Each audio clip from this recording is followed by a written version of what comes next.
The State University of New York, Upstate Medical University College of Medicine is happy to welcome you to our commencement ceremony. Today, we are part of a proud tradition of medicine in Central New York. Today, we share your joy and pride. I must ask, as a courtesy to your neighbors, please turn off or silence any cell phones or beepers. And now, please rise as we introduce the Upstate graduates of 2013.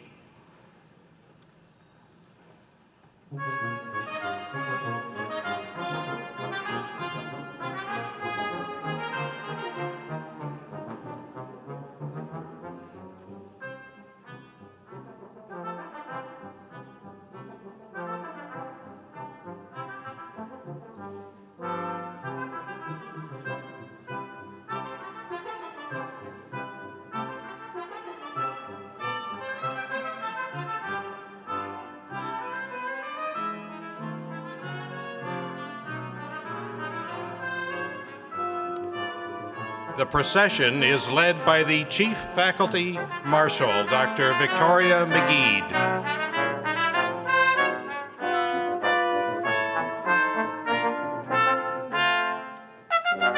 The student marshals are Ann Riley and Nicole Chefra. They are followed by their flag bearer, Anthony Rossetti.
The faculty are led by Faculty Marshals Dr. Susan Stearns, Dr. Leslie Major, Dr. Donna Bakke, and Dr. Thomas Dennison.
The academic officers and honored guests include Dr. David Duggan, Dean of the College of Medicine, Dr. Rajesh Dave, Dean of our clinical Binghamton campus, Dr. Stephen Knoll, who will administer the physician's oath, Dr. Julie White, Dean of Student Affairs, Dr. Jennifer Christner, Associate Dean for Undergraduate Medical Education, Megan Lee, our student speaker, Dr. Rosemary Rochford, Vice President of Research, Dr. Deborah Buchan, President of the Syracuse Medical Alumni Association, Dr. Erin Chikanover, our honorary degree recipient, and Dr. David Clayton, our honorary degree recipient, Mr. Thomas Taylor, Interim Chair of the Upstate Council, Mr. David Sparks, Member of the Upstate Council, and Dr. David Smith, President of Upstate Medical University.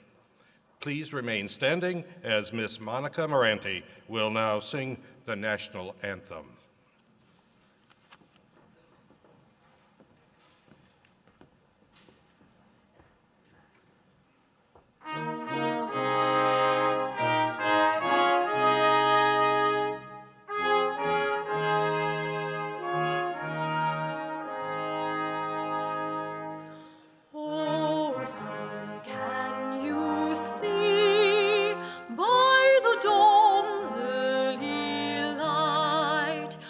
So proudly we hailed at the twilight's last gleaming, whose broad stripes and bright stars through the perilous fight o'er the ramparts we watched were so gallantly streaming.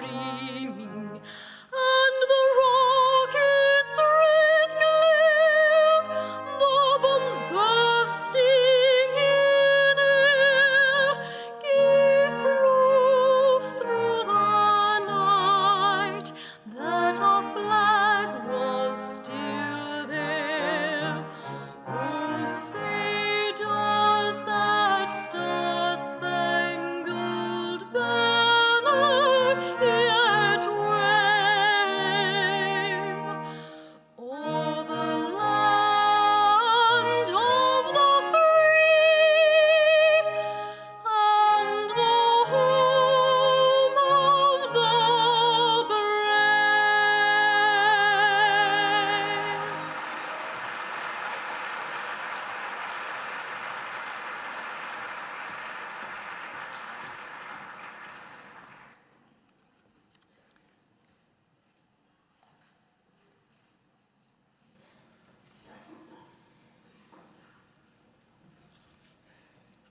It is my pleasure to introduce Dr. David Duggan, Dean of the College of Medicine.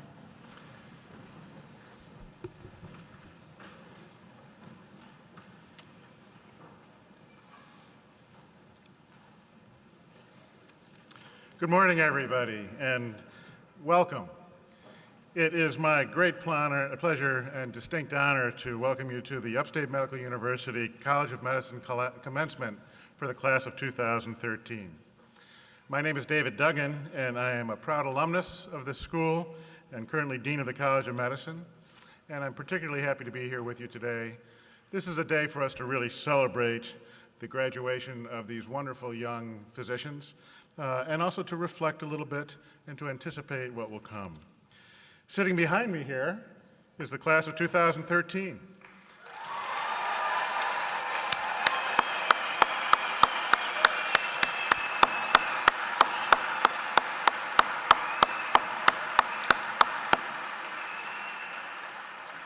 They've really reached a watershed, a milestone today. As they sit here, they're still students, but when they exit, they will be physicians. And some will also earn their Masters of Public Health or PhD degrees today. This is really a pretty remarkable group of young people, but they're not the same folks that you brought several years ago. They have changed in so many ways. Throughout the course of medical school, they have spent hundreds of hours in the classroom, thousands of hours studying, and many weeks, and long days, and long nights learning the practice of medicine in the clinics and hospitals where they do those things. And they have come a long way. They now have all of the knowledge and skills that demonstrated the attitudes, the abilities to become a physician. They came with wonderful credentials. They're all very bright. They had the right values. Their character shone through. But now that has grown, and they're ready to go out and provide care to those who need it. And I'm very proud of them. I think you should be too.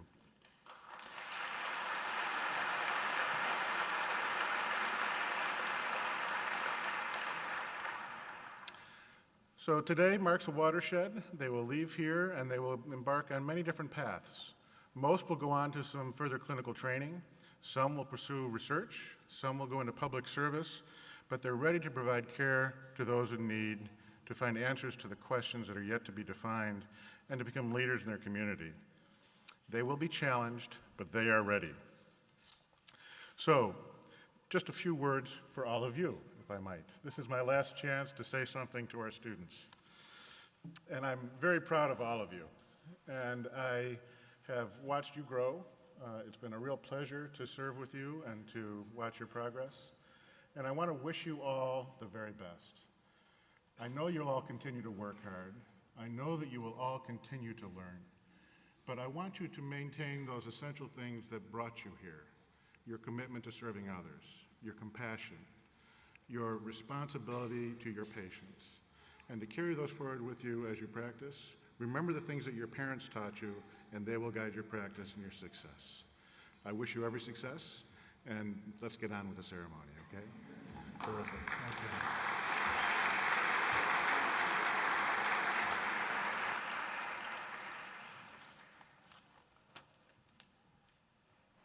It is my pleasure and honor to introduce Dr. David Smith, President of the State University of New York, Upstate Medical University.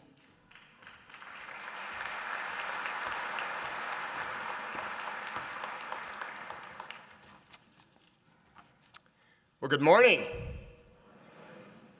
It is indeed a great morning to the graduates and soon to be our colleagues, and incredibly so those that in fact care for all of us. Congratulations to each and every one of you. Let's give them another big round of applause.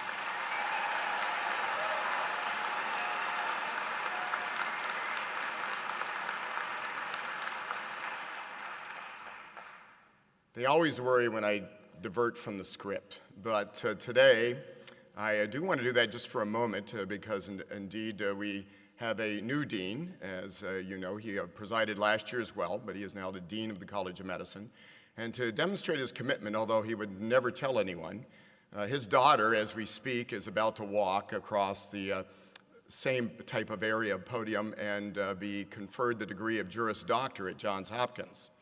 And so, yes, so Dr. Duggan, congratulations, twice. To our families, friends, and other distinguished guests, and to our graduates, welcome to this very special commencement and day. It is indeed your day here today, and I am particularly proud of each and every one of you. But let us now take a moment to recognize those loved ones who, through their hard work and commitment, have helped all of you who are graduating here today. To those people who have listened when you needed someone to talk to, who provided encouragement and support, who may have gone without so you could succeed. Will the parents of the graduates please stand and remain standing?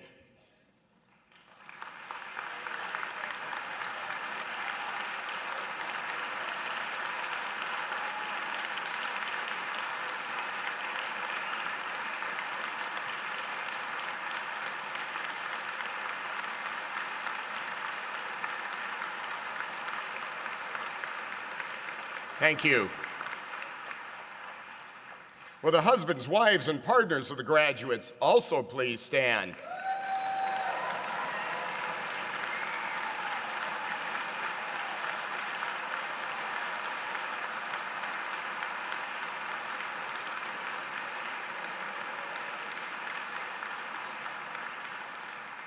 And this should surprise no one coming from a pediatrician. Will the children of the graduates please stand or be held?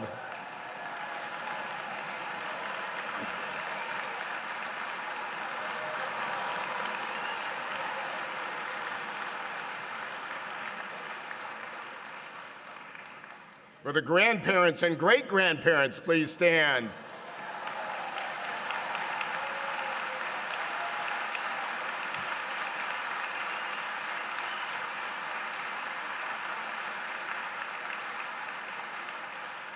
And not to leave anyone out as we continue to get a little exercise here today, will the other relatives and friends please stand?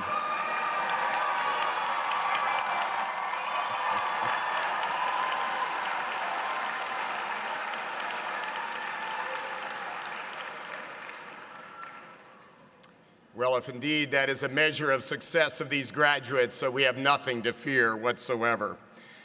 Also, it is my distinct pleasure, which is true of all of us here at Upstate Medical University, one of the greatest honors we have is being part of a superb faculty. And I would like to, at this point, acknowledge the tremendous work and accomplishments of this faculty of the College of Medicine of Upstate Medical University. Will the faculty please stand and be recognized?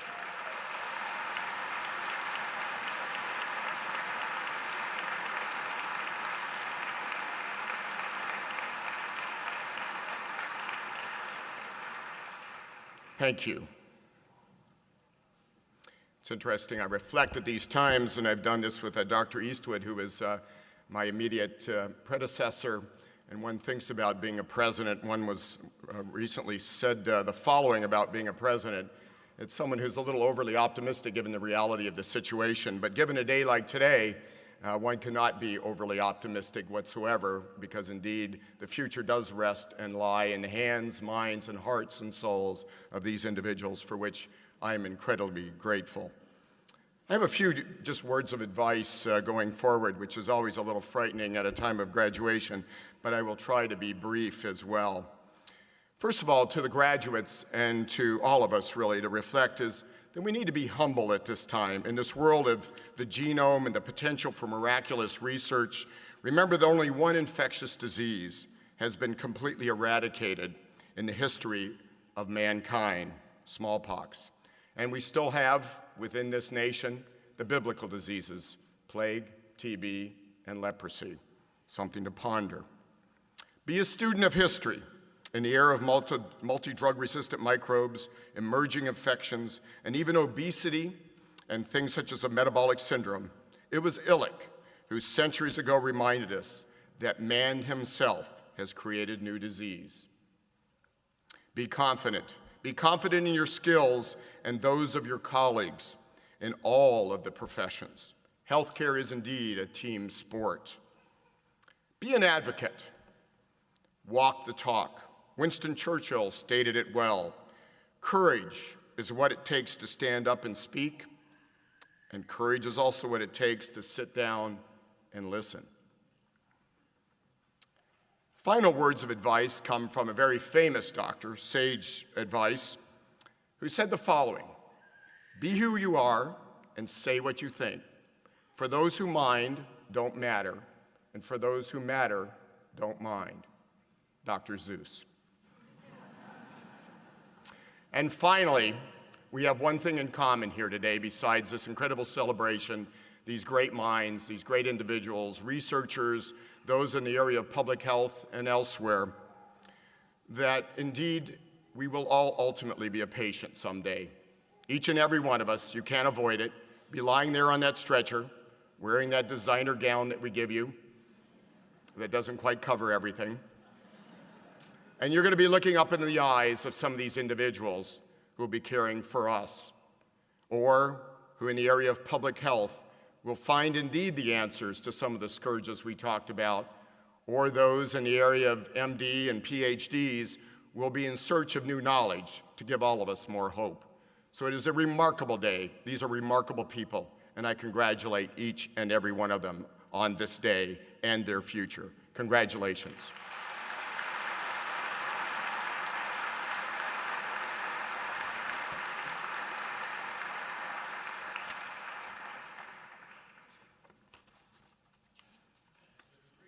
From the College of Medicine will be conferred by President Smith. Dr. Donna Bakke, Director of the Central New York MPH program, will present recipients from the Central New York Masters of Public Health program. President Smith, as Director of the CNY Master of Public Health program, I have the honor to present these recipients of the degree of Master of Public Health.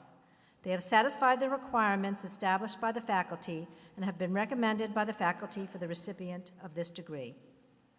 Thank you, Dr. Bakke. Will all the candidates for the degree Master of Public Health in the College of Medicine please rise? By virtue of the authority vested in me by the Board of Trustees of the State University of New York, I hereby confer upon each of you, with all rights, privileges therein, the degree Master of Public Health. Congratulations.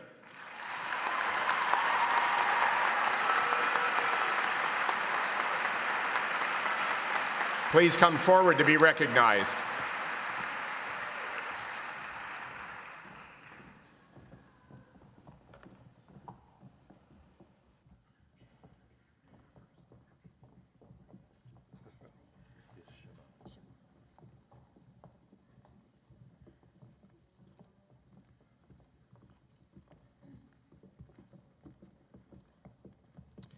Siobhan Ari.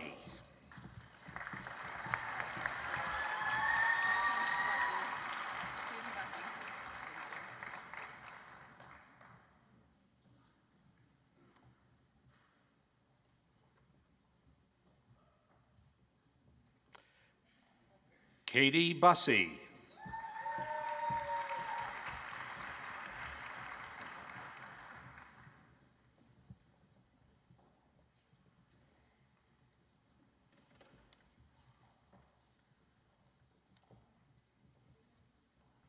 Christina Campagna.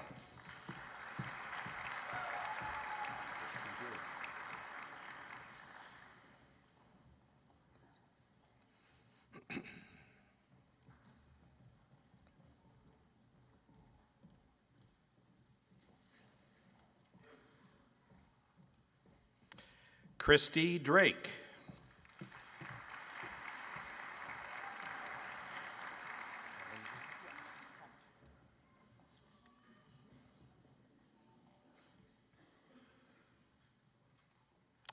Jenna Fellenzer.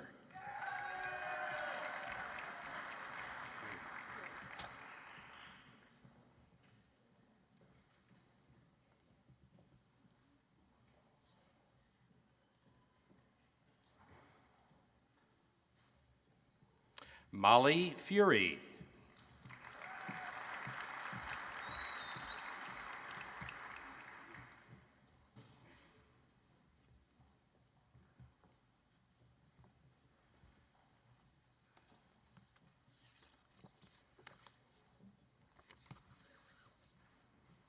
Ian Grant.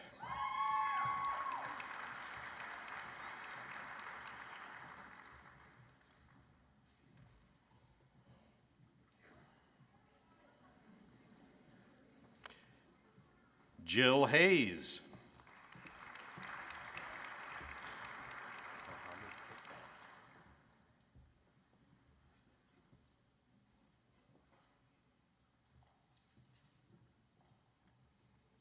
Mohammed Iqbal.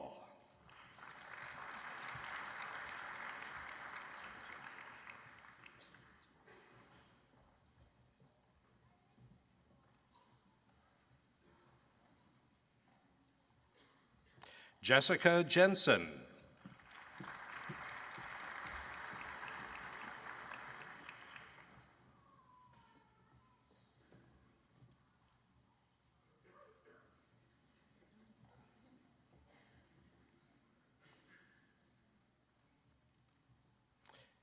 Matthew McDougall.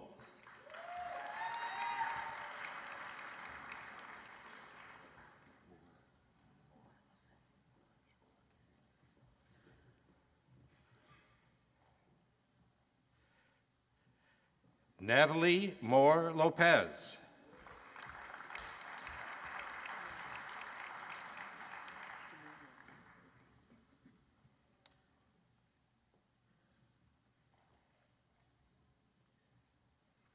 Janine Morris.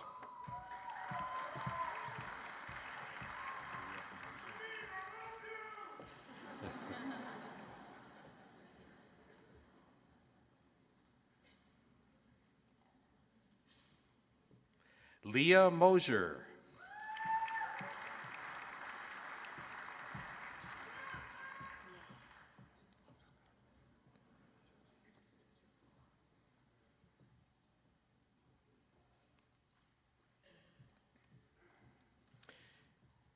Emilia Postolovska.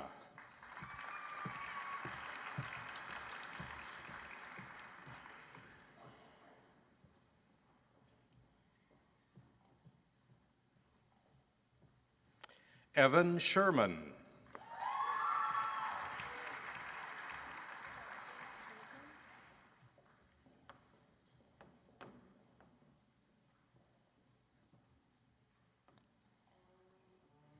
Dorothy Schuldman.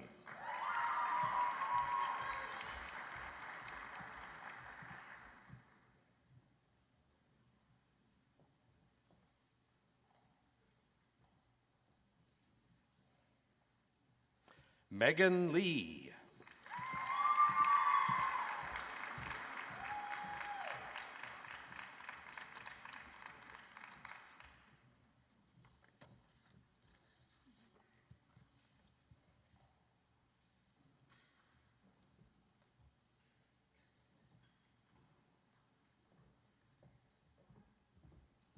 Dr. David Duggan, Dean of the College of Medicine, will now present the recipients of the degree Doctor of Medicine.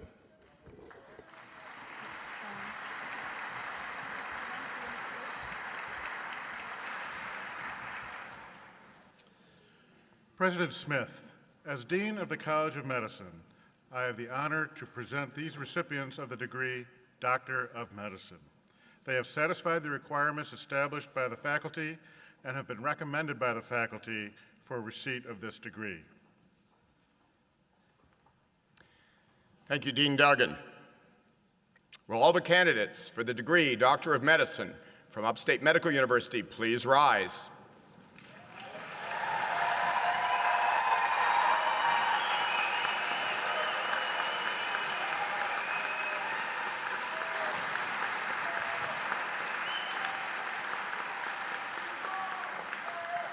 By virtue of the authority vested in me by the State University of New York Board of Trustees, I hereby confer upon each of you the degree Doctor of Medicine with all rights and privileges thereon. Congratulations.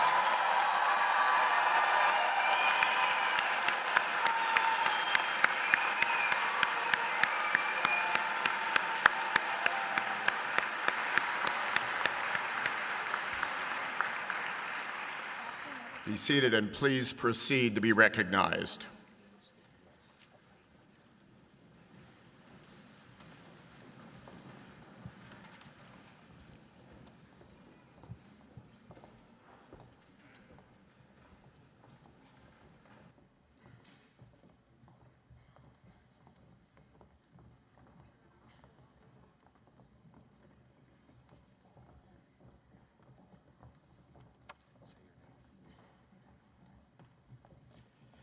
Dr. Nisa Adakapara.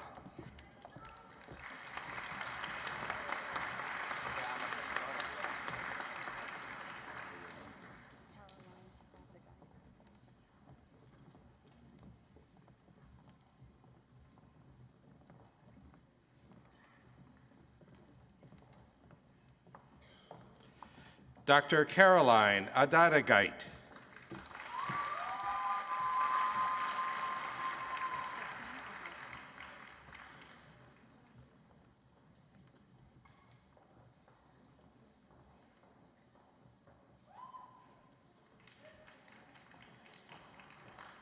Dr. Kristen Alfonso. Dr. Alfonso is a member of the Alpha Omega Alpha Medical Honor Society, the American Medical Women's Association, and the Syracuse Medical Alumni Student Citizen Awardee.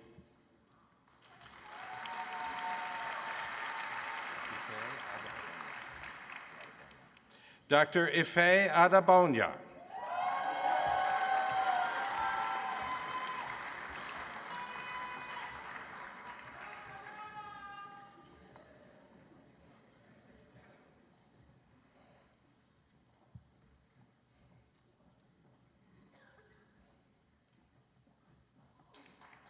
Dr. Philip Bailey.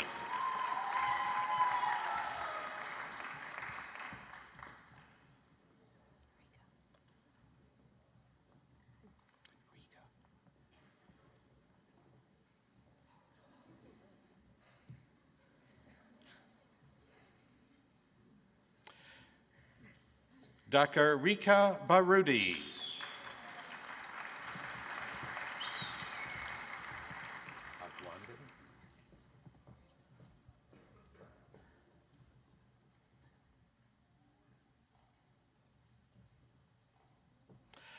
Dr. Natasha Bagwandin.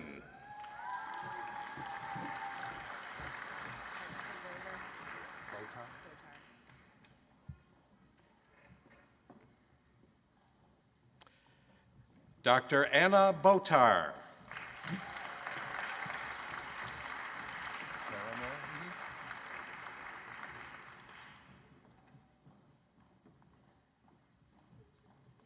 Dr. Mark Caramore.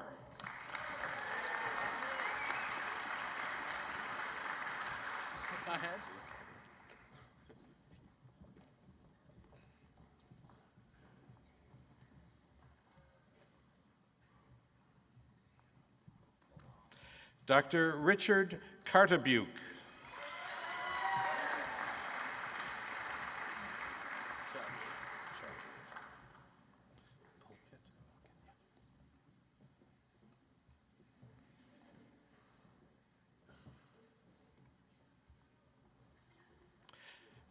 Dr. Pulkit Chowdhury.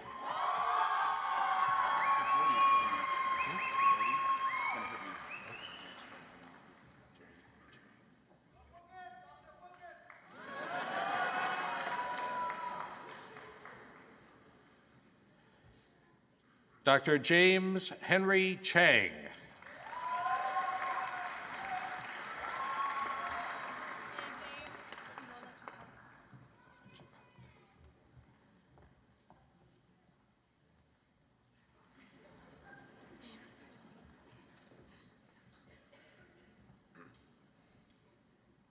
Dr. Ilona Chepak.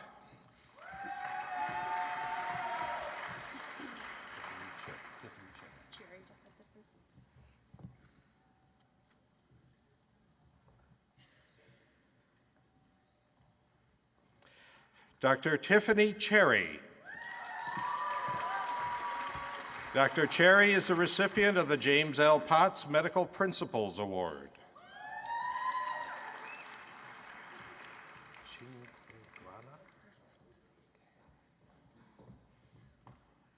Dr. Denise Chinque Guana.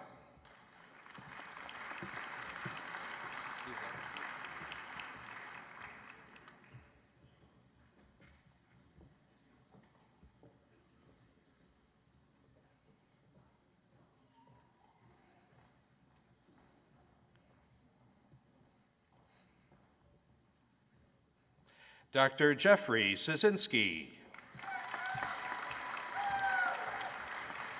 Dr. Szynski is a member of the Alpha Omega Alpha Medical Honor Society.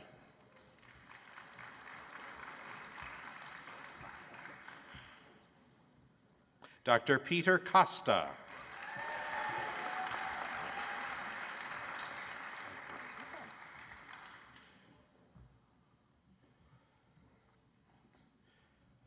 Dr. Michael Cummings.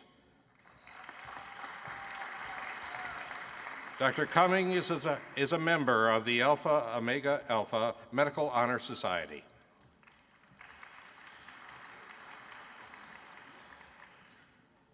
Dr. John Canine.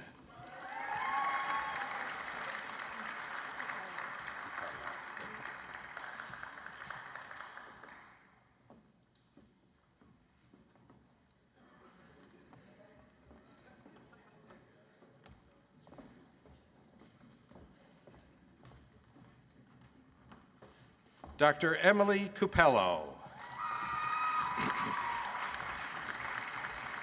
Dr. Cupello is a recipient of the Gold Humanism Honor Society and the Student Research Day Award.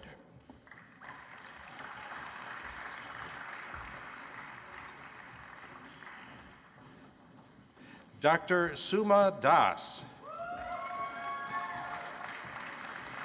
Dr. Das is a recipient of the Gold Humanism Honor Society and a member of the American Academy of Neurology Medical Student Prize for Excellence in Neurology.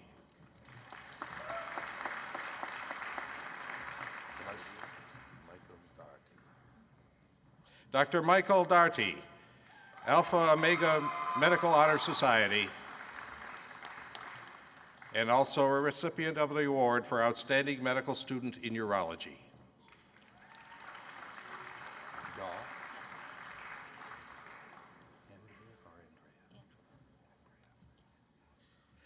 Dr. Andrea Daw.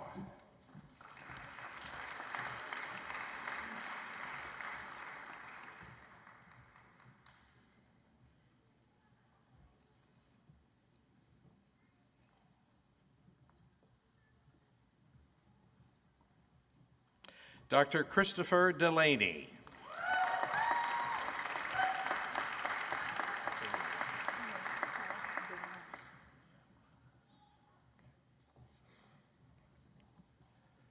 Dr. Vanessa Toss Demar.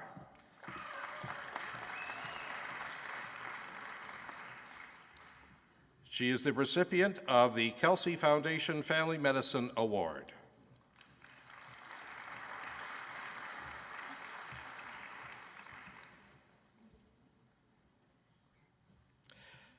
Dr. Catherine Dickinson.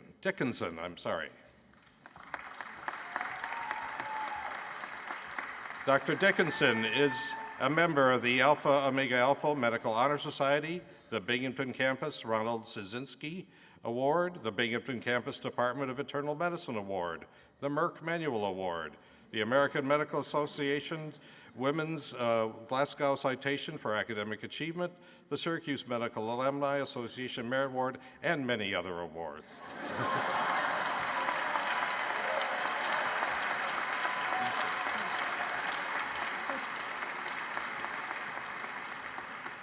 Dr. Rhonda Deesher.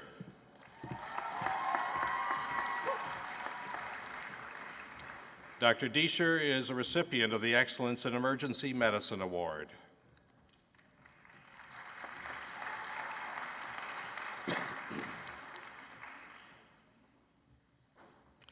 Dr. Rhonda Dillon.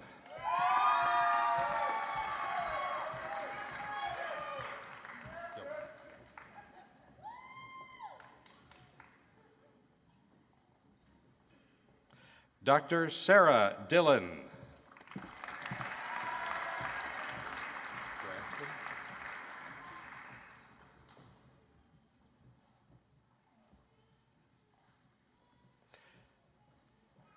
Dr. Michael Drabkin.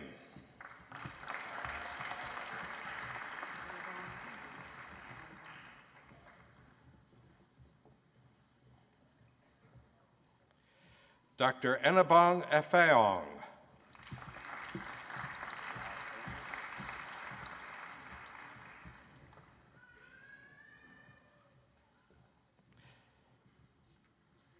Dr. Rod Ehrenberg.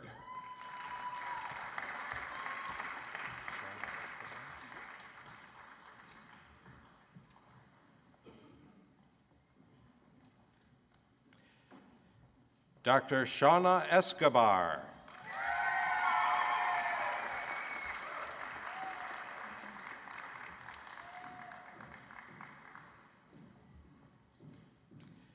Dr. Michael Ferris.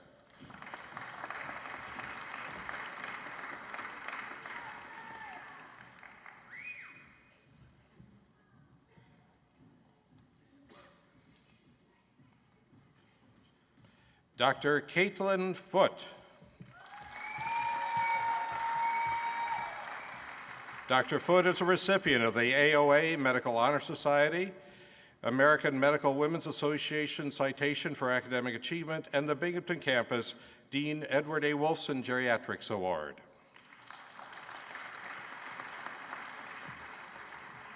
Dr. Richard France.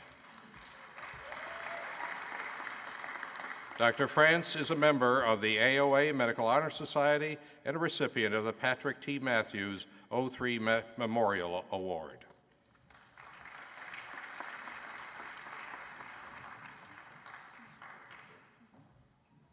Dr. Keisha French.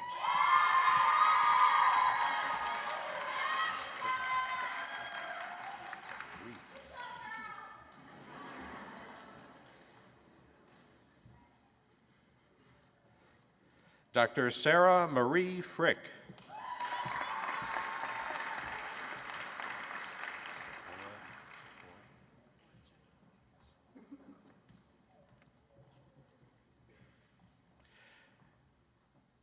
Dr. Sephora Germain.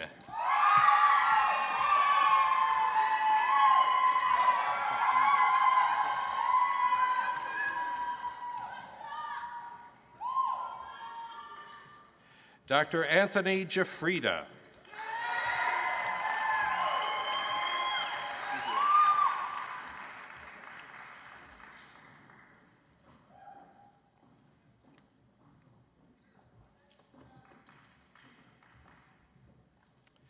Dr. Daniel Goldberg. Dr. Goldberg is a member of the AOA Medical Honor Society and the recipient of the Binghamton Campus Department of Neurosurgery Award.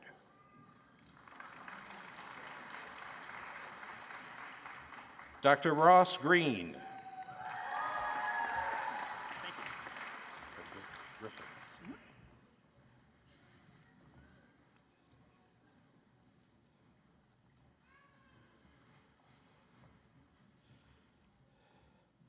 Dr. Frederick Sten Griffiths.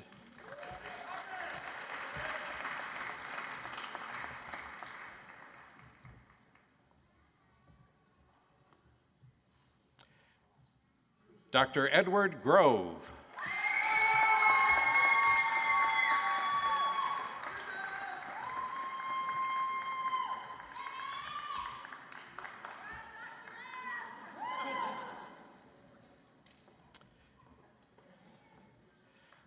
Dr. Max Halpern. Dr. Halpern is the recipient of the Binghamton Campus Department of Pediatrics Award. Dr. Robert Hansel. Dr. Hansel is a member of the AOA Medical Honor Society and the AOA Gamma Chapter Robert Ike Award.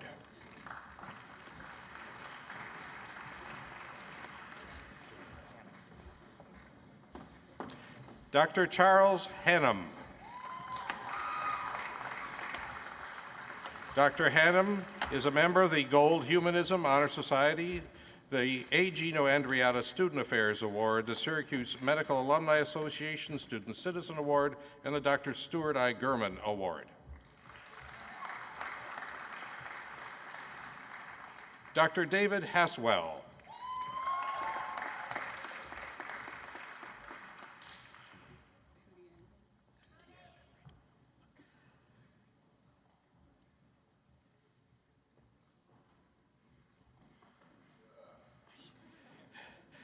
Dr. Tootie Ann Henry.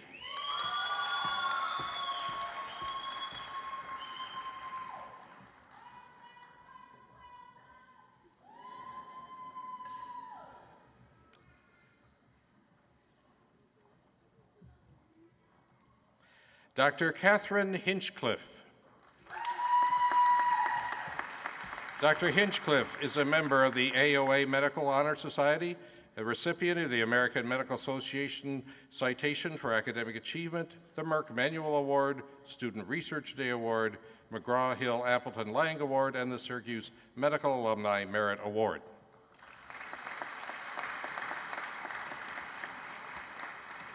Dr. Sarah Hodges. Dr. Hodges is a member of the Gold Humanism Honor Society.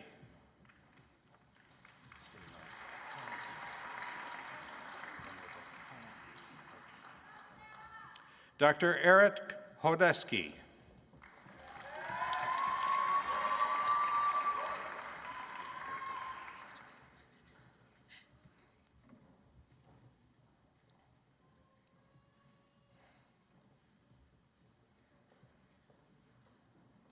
Dr. Tara Holter.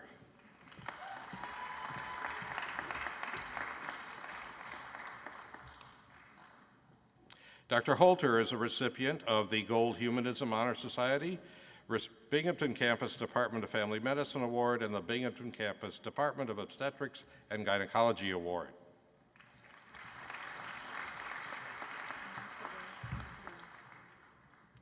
Dr. Amoside Ihile.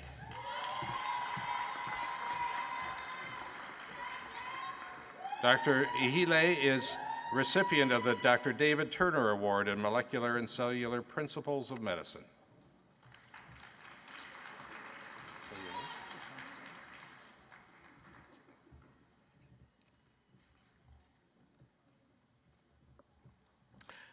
Dr. Shashank Jain.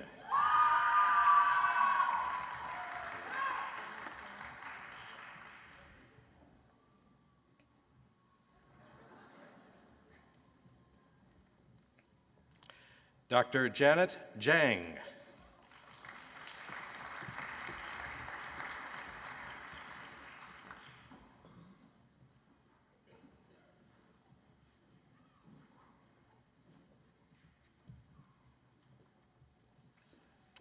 Dr. Luke Jansen.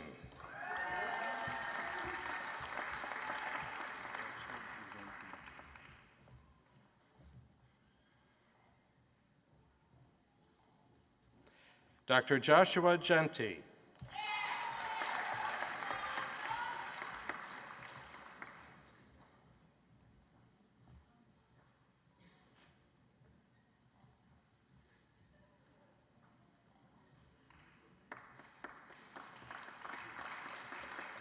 Dr. Jenny Johnson. Dr. Johnson is a member of the Gold Humanism Honor Society.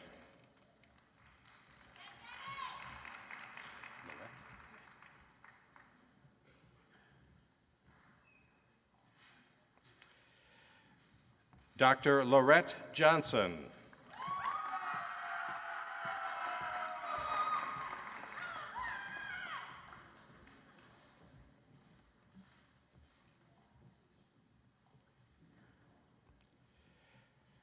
Dr. Zachary Jones. Dr. Jones is a member of the Gold Humanism Honor Society.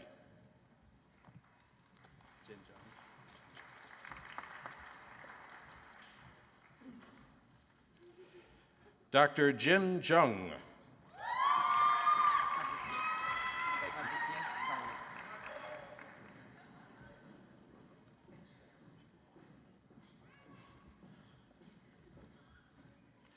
Dr. Aditya Kaliath.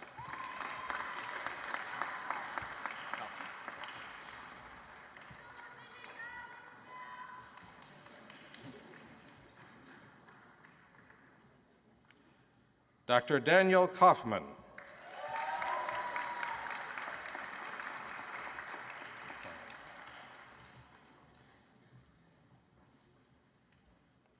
Dr. Bradley Klein.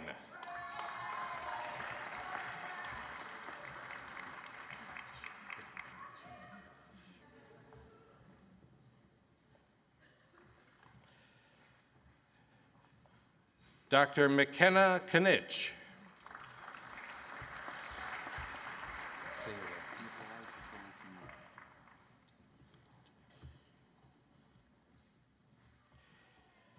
Dr. Nikolai Kolotinuk.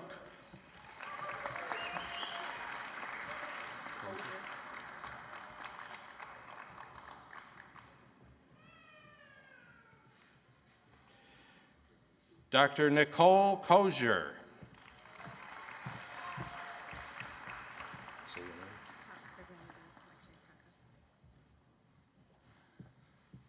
You're right. Dr. Griselda Kwache Aka.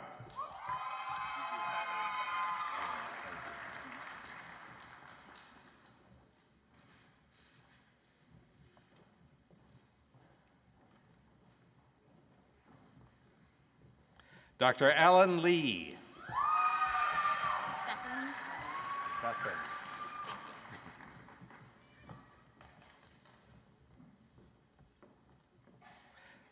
Dr. Bethan Lemley. Dr. Lemley is an AOA Medical Society member, also a member of the Gold Humanism Honor Society, a recipient of the AOA Gamma Chapter Robert Icke Award, and the American Medical Women's Association Glasgow Rubin Citation. Dr. Roy Liu.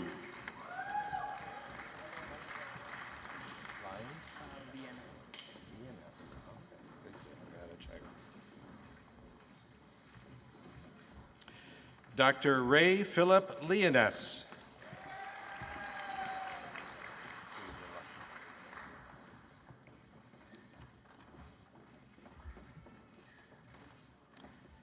Dr. Julia Lustig. Dr. Lustig is a recipient of the Dr. Mark H. Hollander Psychiatry Award.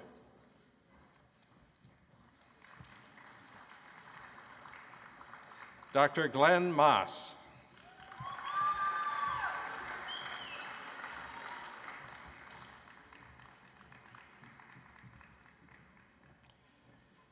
Dr. Justin Mann. Dr. Mann is a member of the AOA Medical Honor Society.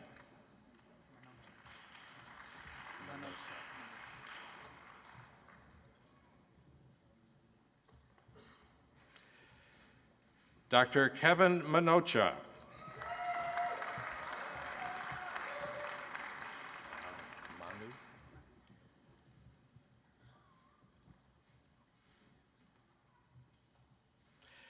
Dr. Ya Manu.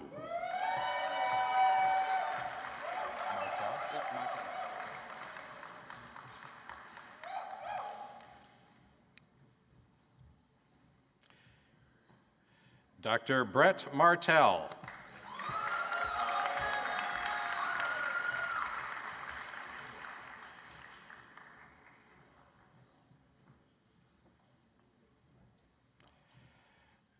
Dr. Christopher Martin.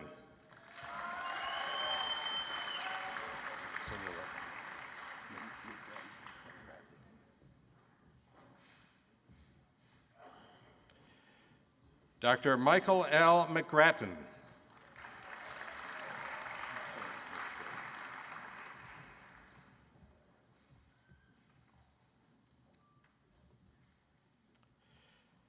Dr. Christopher McQuinn. Dr. McQuinn is a member of the AOA Medical Honor Society. Say your name. You're right. Dr. Giselle Mealing.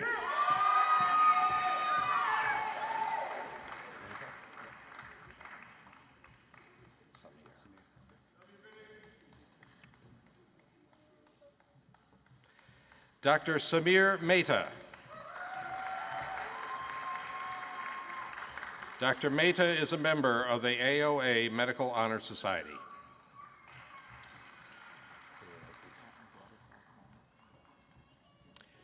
Dr. Vladislav Melnik.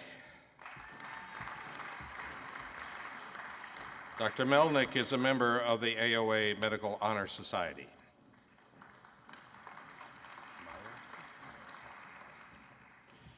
Dr. Justin Meyer. Dr. Meyer is a member of the Gold Humanism Honor Society.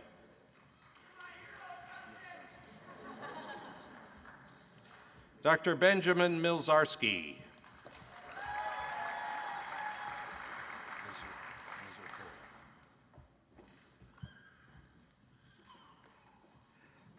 Dr. Brittany Mizercola.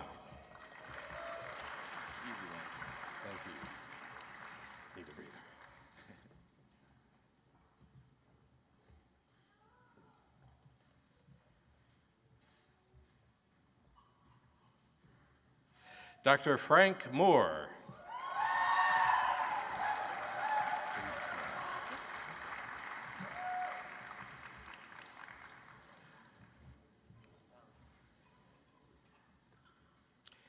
Dr. Paige Myers.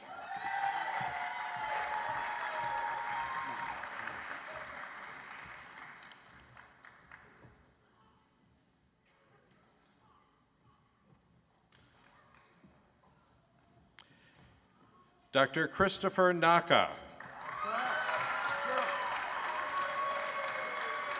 Dr. Naka is a member of the AOA Medical Honor Society, the AOA Gamma Chapter Robert Ike Award recipient, the Association of Pathology Chairs Honor Society Award, and the Syracuse Medical Alumni Merit Award.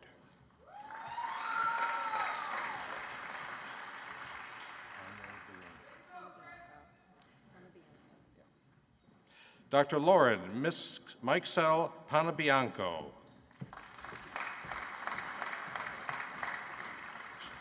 Dr. Panabianco is a recipient of the Dr. William J. Williams Award in Internal Medicine.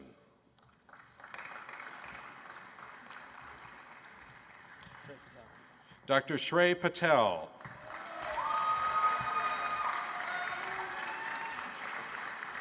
Dr. Patel is a member of the Gold Humanism Honor Society and the recipient of the Syracuse Medical Alumni Association Student Citizen Award. Dr. Matthew Pepper.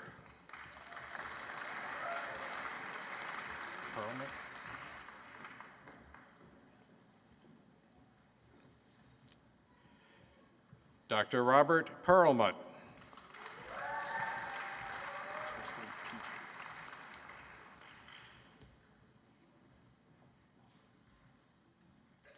Dr. Tristan Petrie.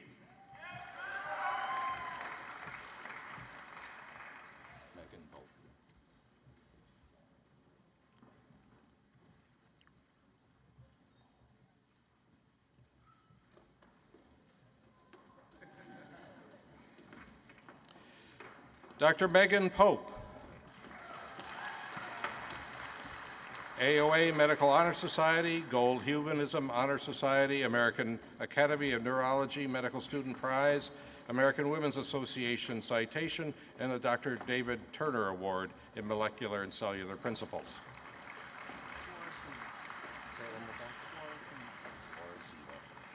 Dr. John Quaresima. Dr. Quaresima is a recipient of the Carhart and Palmer Family Medicine Award.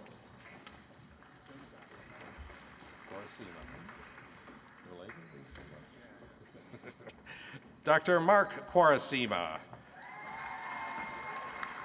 AOA Medical Honor Society, Gold Humanism Honor Society, AOA Gamma Chapter, Robert Ike Award, Merck Manual Award, Association of Pathology Society Award, and the McGraw-Hill Award.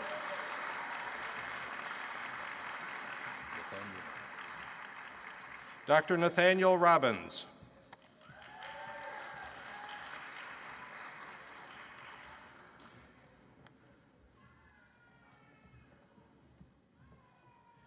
Dr. Jeffrey Robin. Dr. Robin is the recipient of the Pathology Award.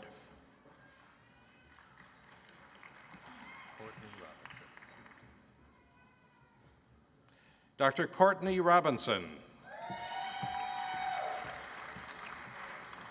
AOA Medical Honor Society, American Women's Association Academic Achievement Award, Merck Manual Award, and the AOA Gamma Chapter Robert Ike Award.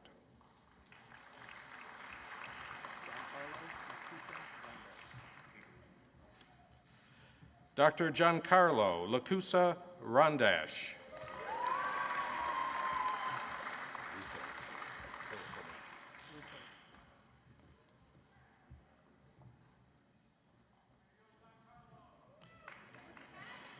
Dr. David Ruffey.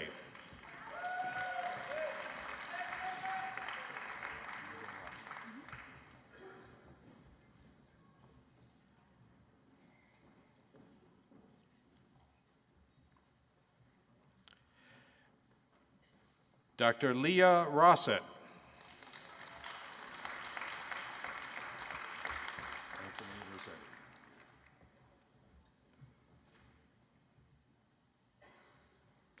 Dr. Anthony Rossetti,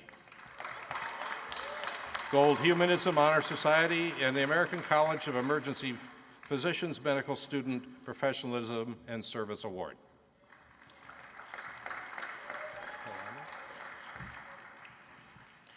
Dr. Michael Salama.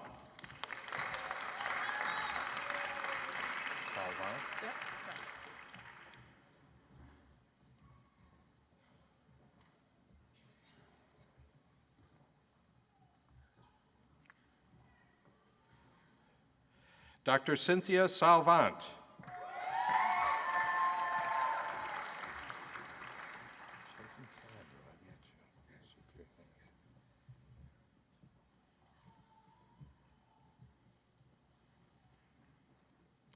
Dr. Chetan Sarabu.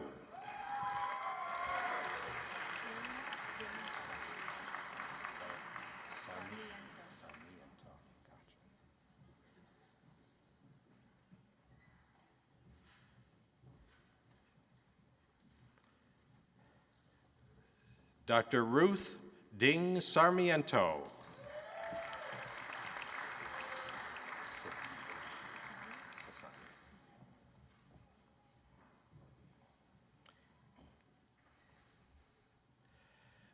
Dr. Jessica Sassani.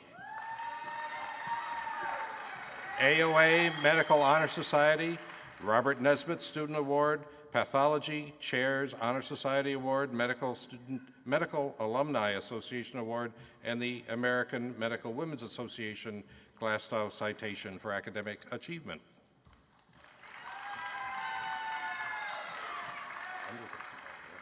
The first one today.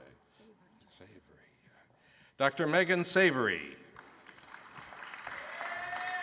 Dr. Savory is a recipient of the Endocrine Society Medical Student Achievement Award.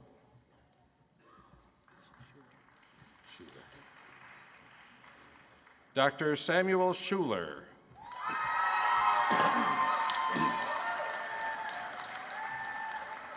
Recipient of the Gold Humanism Honor Society, the A. Gino Andreatta Student Affairs Award, and the SUNY Chancellor's Award for Student Excellence.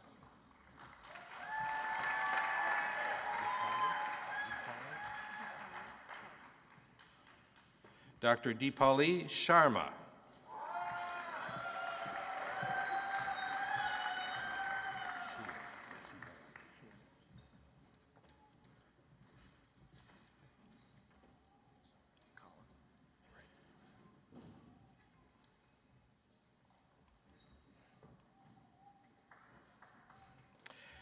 Dr. Colin Sheehan. Dr. Sheehan is a recipient of the Binghamton Campus Department of Psychiatry Award.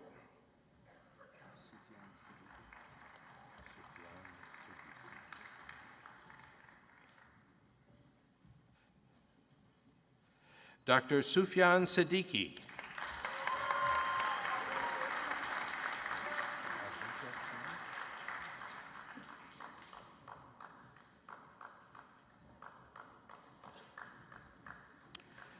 Dr. Adipa Singh.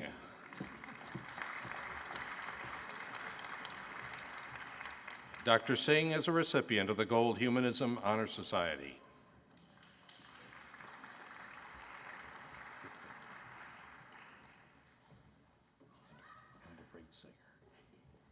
Dr. Erica Skipton.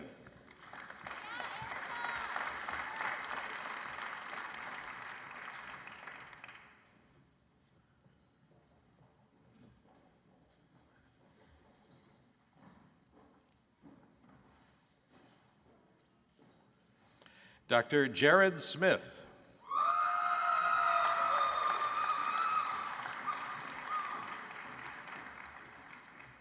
Dr. Smith is a recipient of, or a member of the Gold Humanism Honor Society and has received the Dr. Herbert Lurie Award.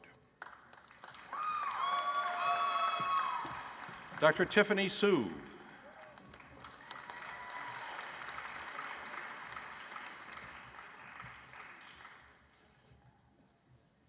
Dr. Kevin Stimson.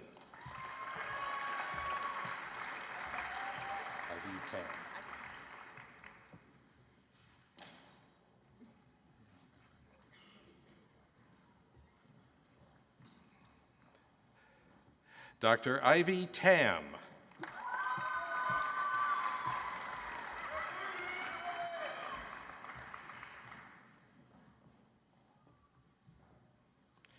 Dr. Daniel Thomas.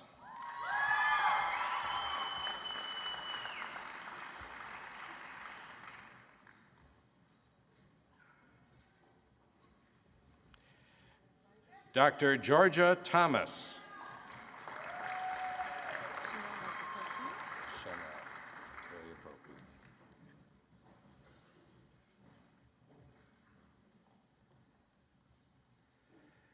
Dr. Chanel Thompson.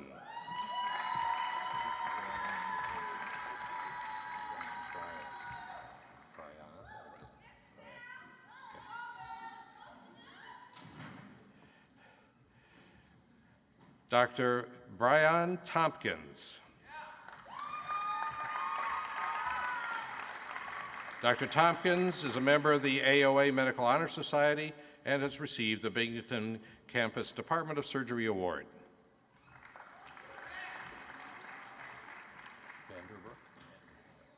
Dr. Douglas Vanderbrook.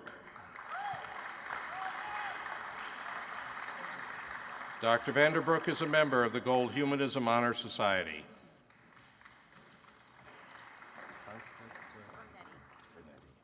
Dr. Constance Vernetti.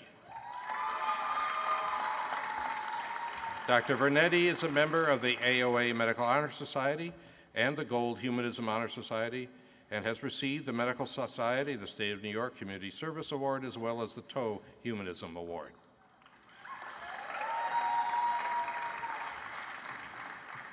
Dr. Alex Villanueva.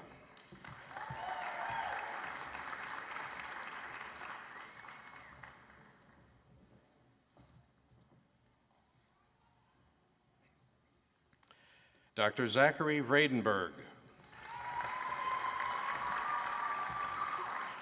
Dr. Vredenberg is a member of the AOA Medical Honor Society, has received the David Murray Orthopedic Surgery Award, the AOA Gamma Chapter Robert Ike Award, and the Syracuse Medical Alumni Merit Award. Say your name, please. Dr. Igor Wanko Mbui.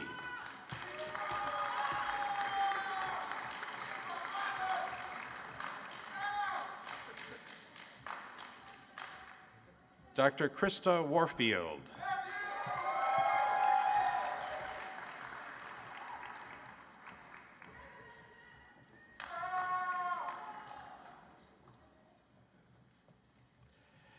Dr. Garrett Wasp.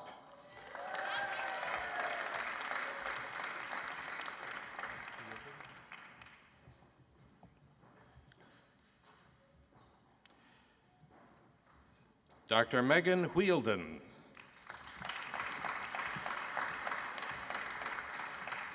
Dr. Wheeldon is a member of the AOA Medical Honor Society.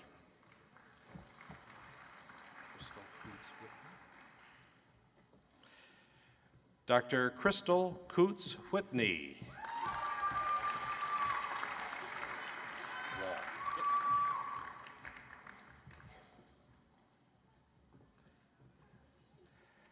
Dr. Christopher Wall.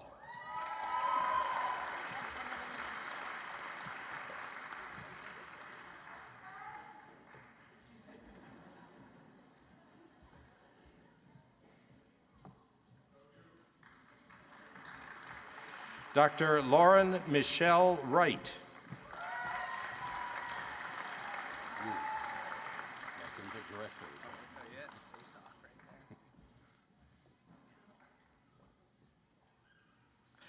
Dr. John Wu.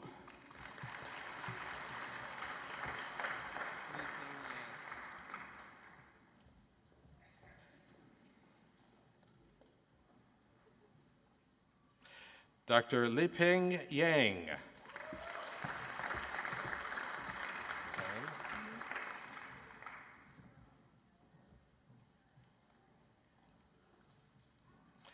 Dr. Jennifer Zhang.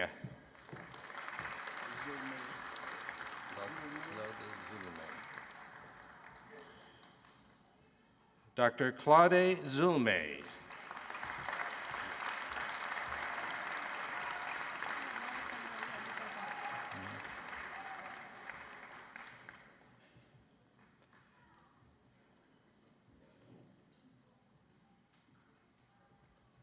Now, Dr. Donna Bakke, Director of the Central New York MPH program, will present a special award for the recipient of the MD MPH dual degree.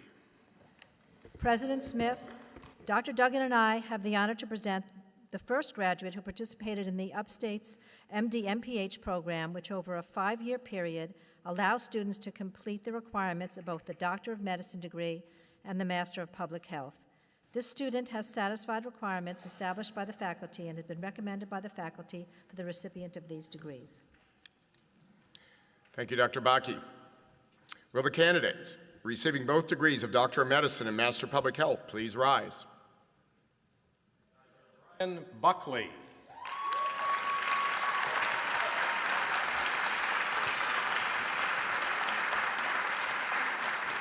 Dr. Buckley is a member of the Gold Humanism Honor Society, as a recipient of the Harry A. Feldman Preventive Medicine Award and the Family Medicine Faculty Scholarship Award.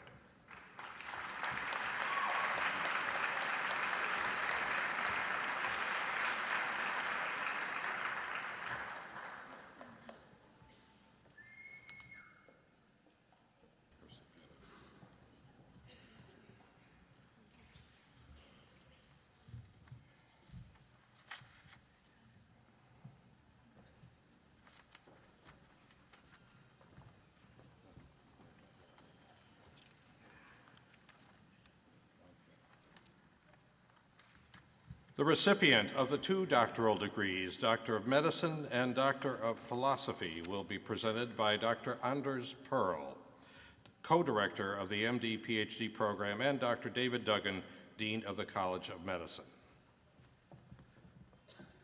President Smith, Dr. Duggan, I have the honor to present these graduates who participated in the Upstate MD PhD program, which over approximately 7-year period allows students to complete the requirements of both the College of Medicine for the Doctor of Medicine degree and the College of Graduate Studies for the Doctor of Philosophy degree.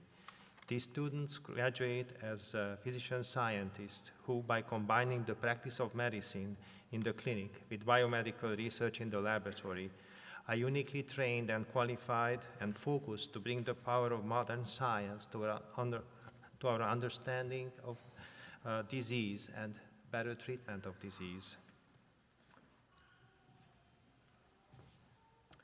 Will the candidates for Doctor of Philosophy and Doctor of Medicine from the College of Medicine and College of Graduate Studies please rise?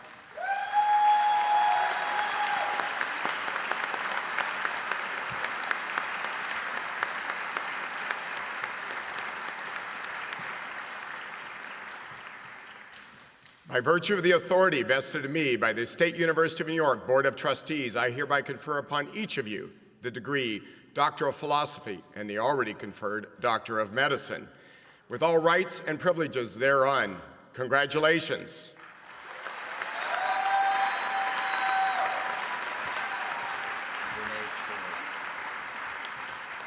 Dr. Renee Choi.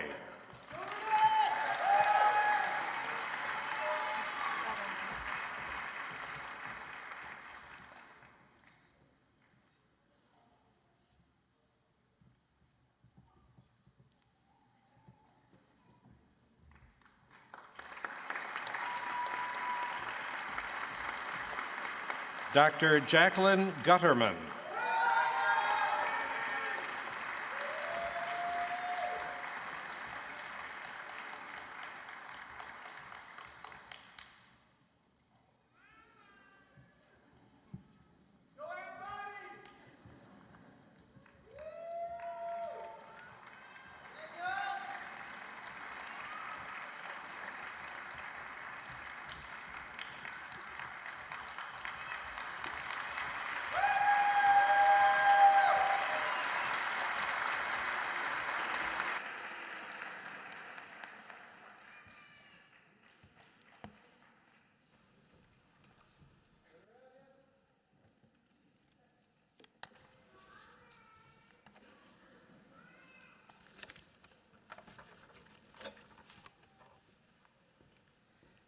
The physician's oath in the tradition of Hippocrates and Elizabeth Blackwell, which is printed in your program, will be administered to the medical graduates by Dr. Stephen Noel. Dr. Noel has been selected for this honor by the graduating class. Will the medical graduates of the College of Medicine please rise?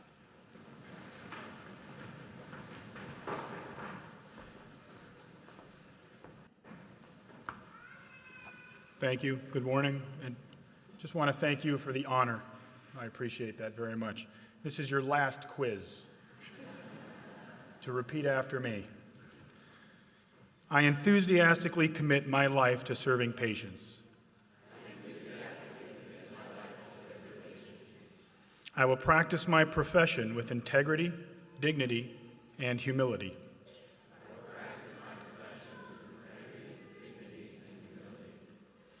The welfare of my patients will be my first consideration, and I will advocate for them.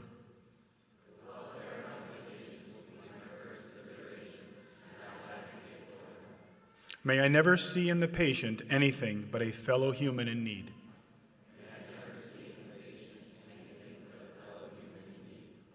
I will treat all patients with compassion, no matter how much they differ from me.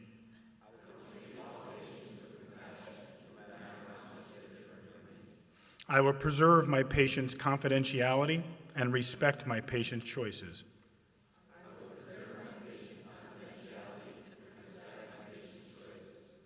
I will work together with my colleagues in service of our patients.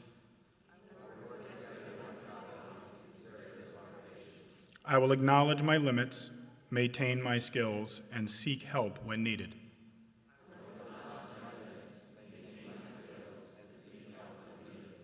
I will give to my teachers the respect and gratitude that is their due, be a role model for students, and share my knowledge with patients and colleagues.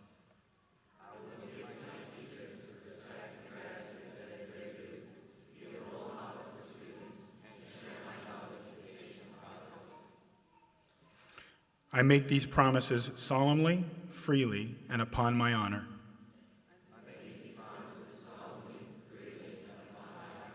May I keep this oath, and in so doing, experience the joy of healing those who seek my help.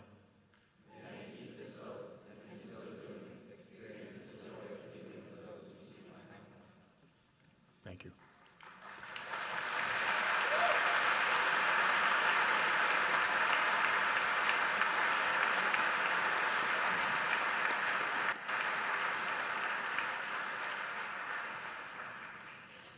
Megan Lee has been selected by the Master Public Health class of 2013 as their student speaker. Will Ms. Lee please come forward?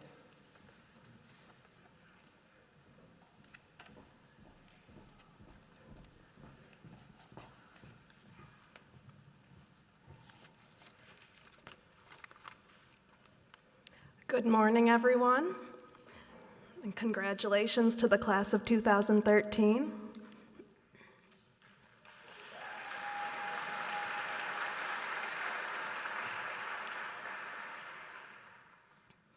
Thank you for coming together to celebrate a pivotal moment in the lives of those graduating today. To bring our time as students to a close, I want to reflect on our first week of school, when we sat down expectantly amongst our classmates.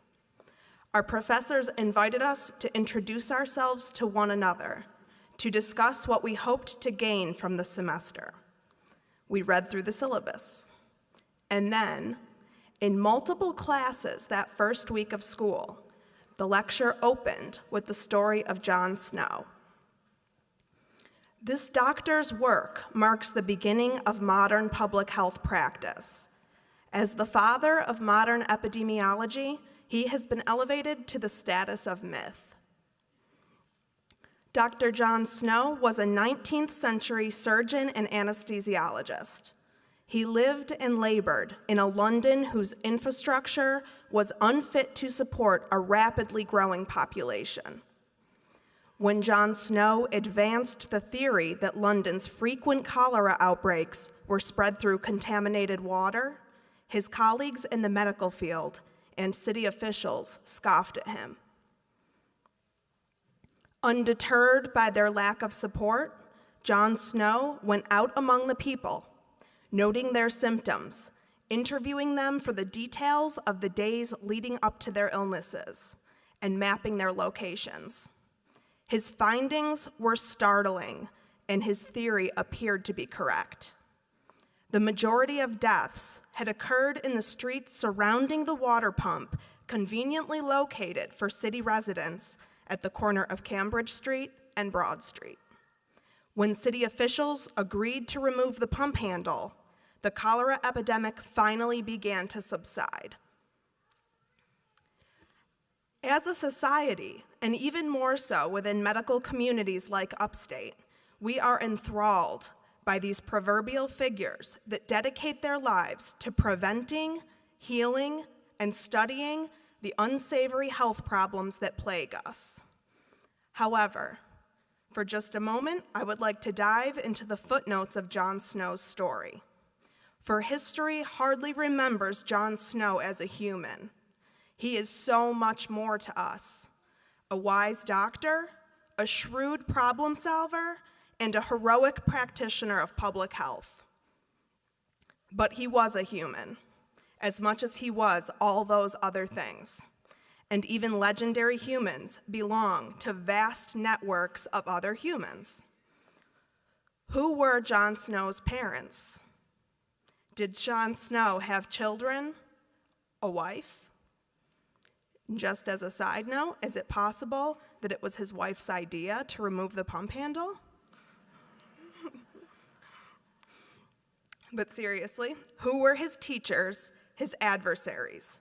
Who pushed him to work harder, to think beyond the limits of 19th century science, to discover the truth about the origin of this horrific outbreak?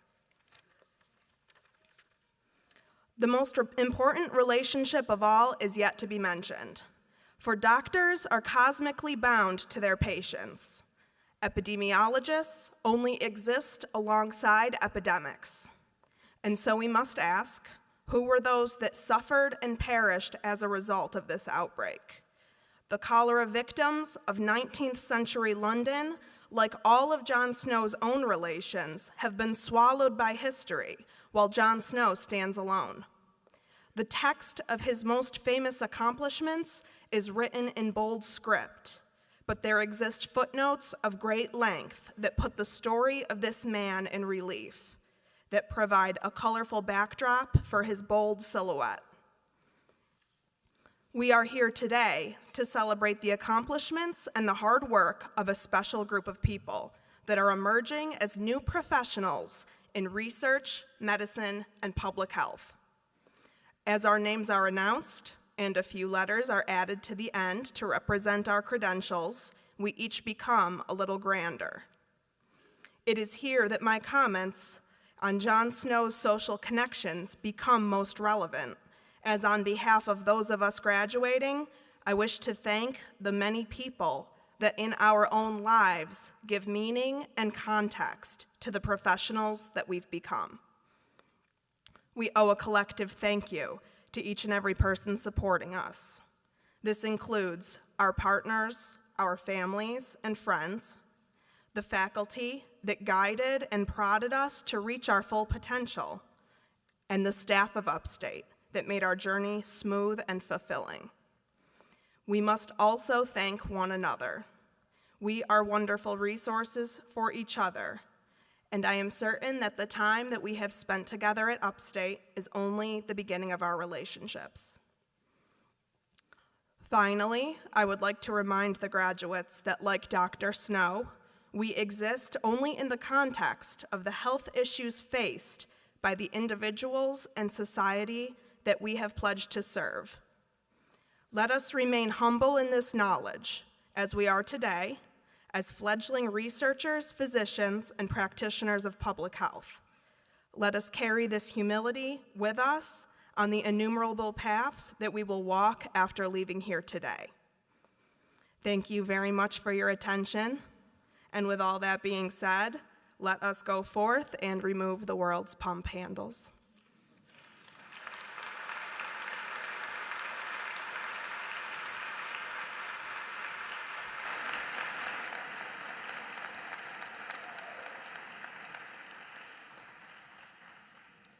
Anthony Rossetti has been selected by the Doctor of Medicine class of 2013 as their student speaker.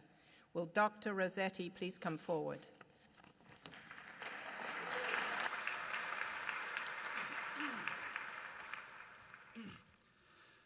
All right, well, welcome once again to this great class.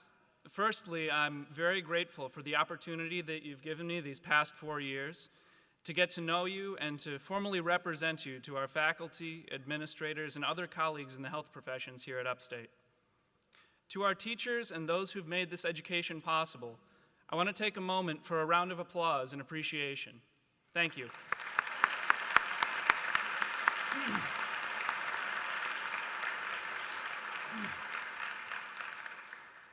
As some of you know, I grew up in the southern tier of upstate New York. Syracuse was known to me by its sports teams, but also for its medical prestige from an early age. This institution, Upstate Medical, is a mecca for small-town folks like myself to meet up with other great minds from around the country for what I consider to have been an excellent educational experience. Now, while the curriculum here is certainly good, what made this educational experience excellent for me has been the people. Before coming to Upstate, I'd never experienced such an intense concentration of brilliant, hardworking, and simply good and generous people as those I've had the pleasure to meet and work alongside with this graduating class of 2013. To my class, today is about you. It's about us.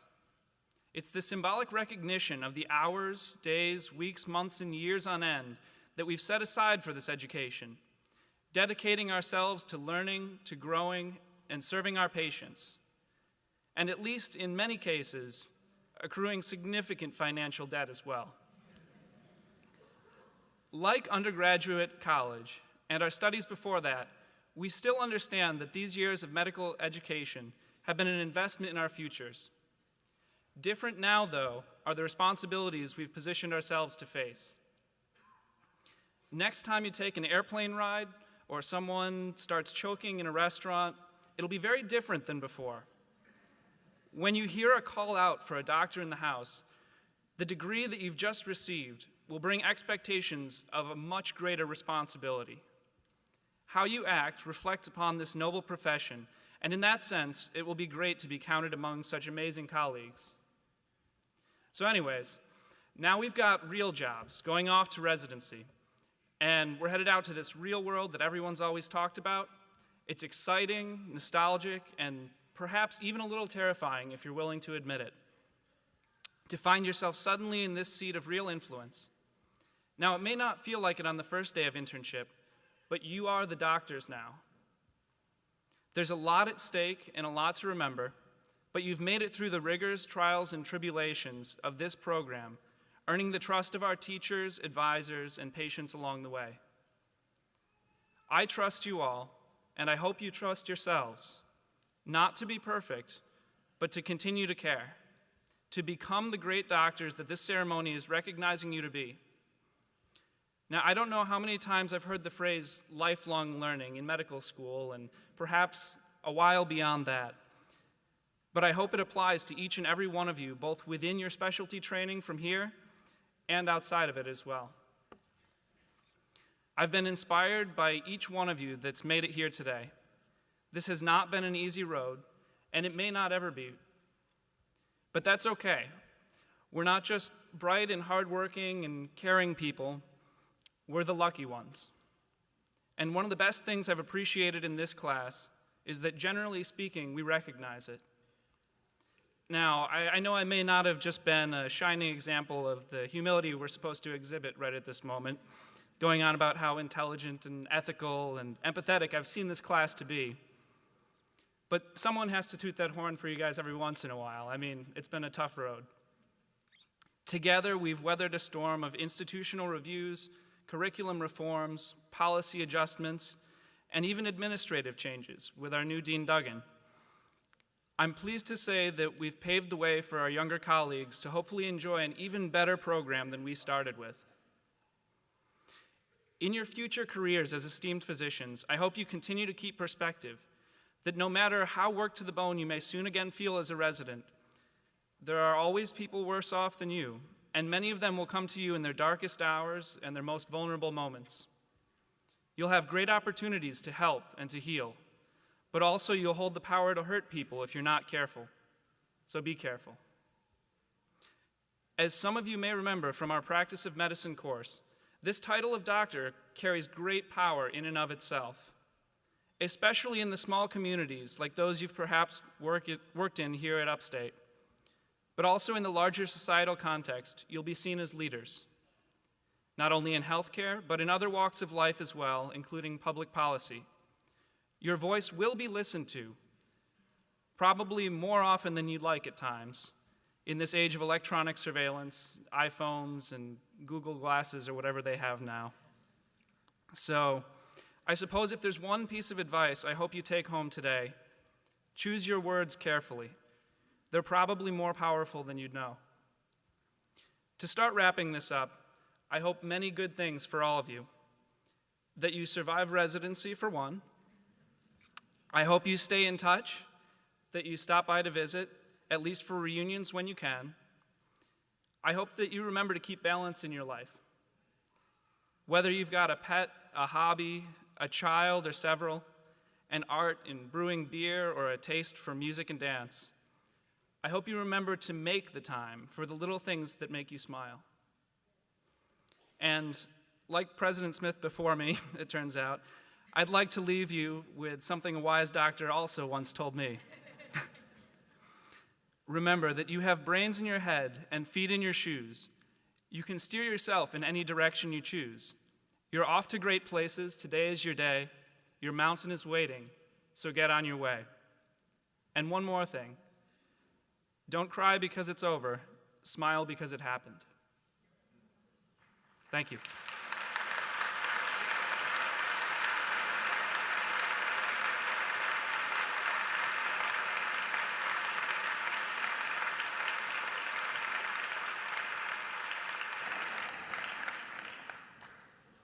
Remarkable individuals, indeed. Let's give them another round of applause and for who they represent.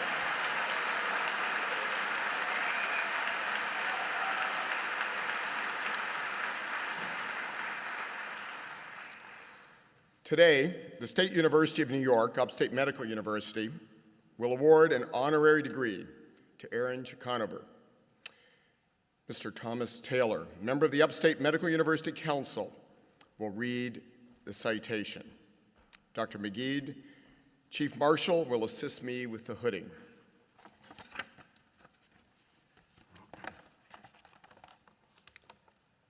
Dr. Aaron Chickanover, you are honored as a visionary and leader who has had a profound effect on the treatment of cancer and neurodegenerative disorders. Your accomplishments, along with those of your collaborators, Avram Hershko, MD, PhD, and Erwin Rose, PhD, earned you the 2004 Nobel Prize in Chemistry.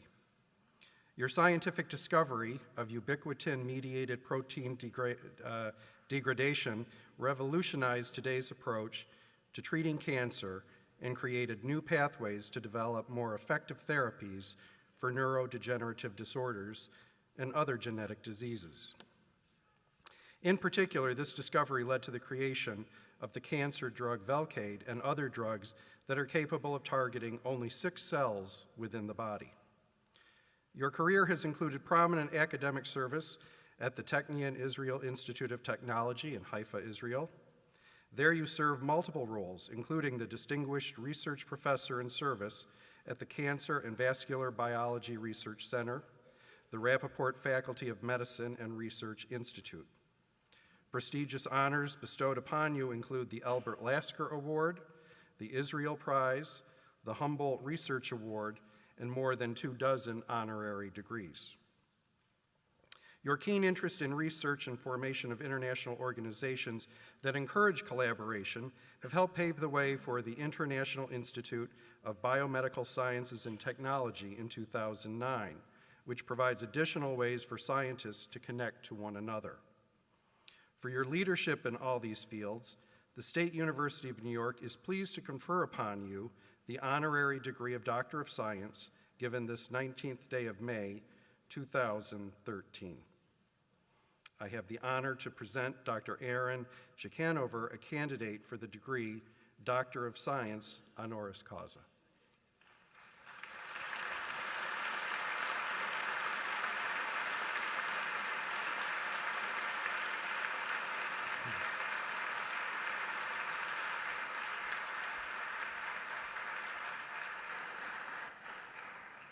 By virtue of the authority vested in me by the trustees of the State University of New York, the faculty of the State University of New York, concurring, I confer upon you, Dr. Aaron Chickanover, the degree Doctor of Science honoris causa, and invest you with the rights and privileges thereunto. In a token thereof, I hand you also this diploma and certificate and welcome you to the faculty of the State University of New York. Dr. Chickanover.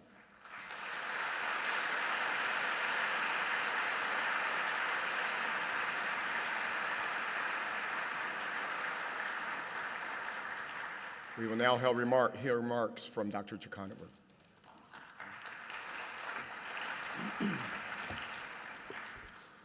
Professor Smith, members of the selection committee, faculty members, I'm truly humbled and honored to be bestowed today with this honor. Thinking of myself, I'm downhill. My first degree in medicine took me about 8 years to receive. My PhD took me about 5 years. And the honorary degree is a telephone call. How easy. So for the graduate students, you are on your way. Now for the event of the day, and to the most important part of the people in the audience here, family members and parents. You should be awfully proud and awfully happy about what you are attending and what you are seeing here today. Awfully proud to see your children growing up, making this wonderful achievement, becoming honors of high degrees of education and going on to serve the community. Happy, they are taking their wings and flying away. They will have to pay their loans. They will have to take care of themselves, and you are there now to enjoy and to harvest the fruits of your many decades of investment that was absolutely worthwhile.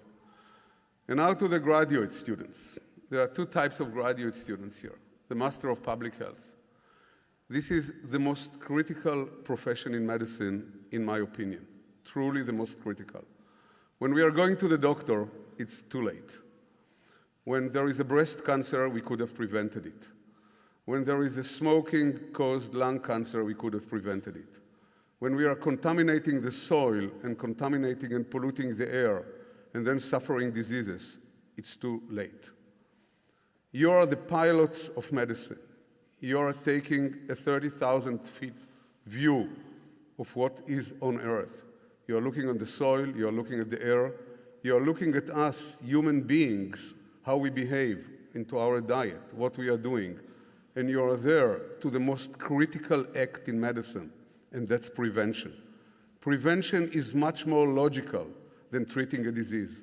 It's cheaper, it's healthier, it brings more happiness to the ought-to-be patients that are not becoming patients.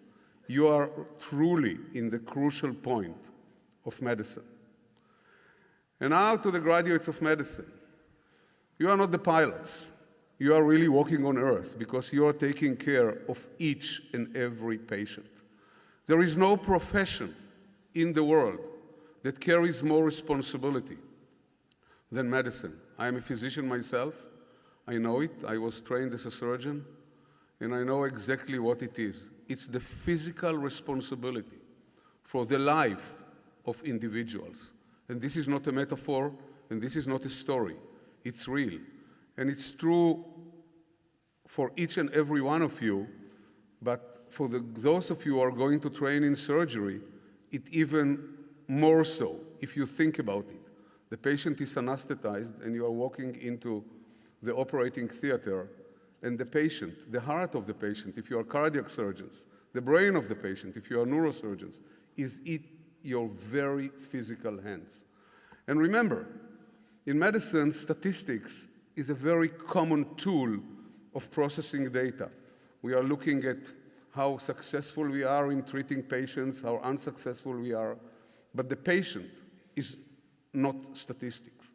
The patient is a patient. If you think about yourself, think about your parents, think about your friends, think about the 25 years that elapsed since you were born. What is it there? Your friends, your family, your experiences, and think that every patient is even more so, because typically they are more adult. And think about children that are the love of their parents. And I think that Anthony Rossiet just talked about it, and I just want to re-emphasize it. You are really holding the lives of the patients in your very hand. So be very serious about it. Each patient is different, not only in his background and ethnics, but also in his anatomy, the background of the disease. There is not a disease anymore. There are patients that are sick and need your help. The responsibility in your hands is truly, truly huge. Now, just to share with you in the last moment of my short speech, you all want to be successful. So let me give you a tip for success. And the tip of success is passion. Be compassionate about what you are doing. Love what you are doing. Never think of what you are doing as a job. Think of it as a hobby. Then, after 40 years of being in the profession, every single day that you'll wake up and walk to your hobby will be like the first one. Good luck to all of you. Thank you very much.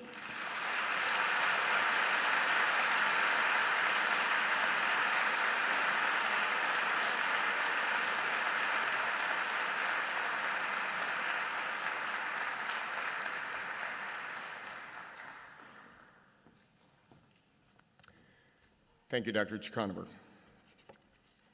Wise words indeed.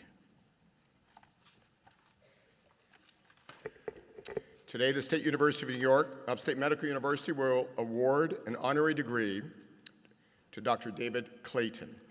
Mr. James Sparks, member of the Upstate Medical University Council, will read the citation. Dr. McGee, Chief Marshal, will assist me with the hooding.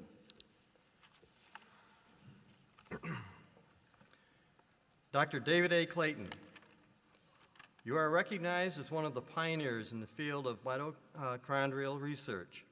You have helped to develop techniques and define mechanisms that are used by numerous researchers in this field, including several biochemists in the Department of Biochemistry and Molecular Biology at SUNY Upstate Medical University.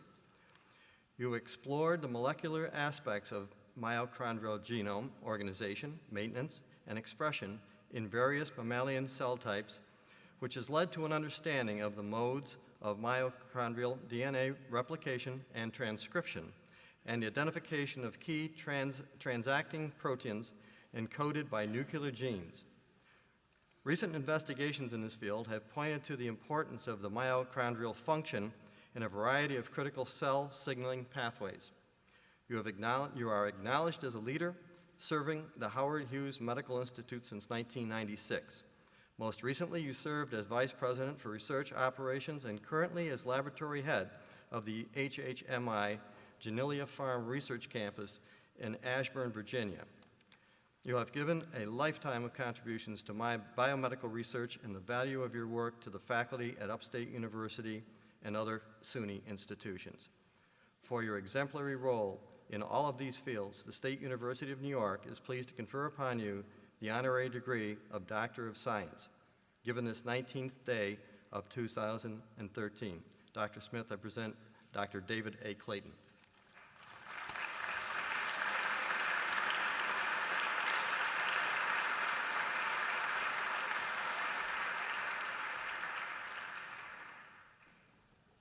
Dr. Clayton, by virtue of the authority vested in me by the trustees of the State University of New York, the faculty of the State University of New York concurring, I confer upon you the degree Doctor of Science, honoris causa, and invest with you all rights, privileges pertaining thereunto. In token, I would also like to present to you this diploma in recognition of your accomplishments. Dr. Clayton.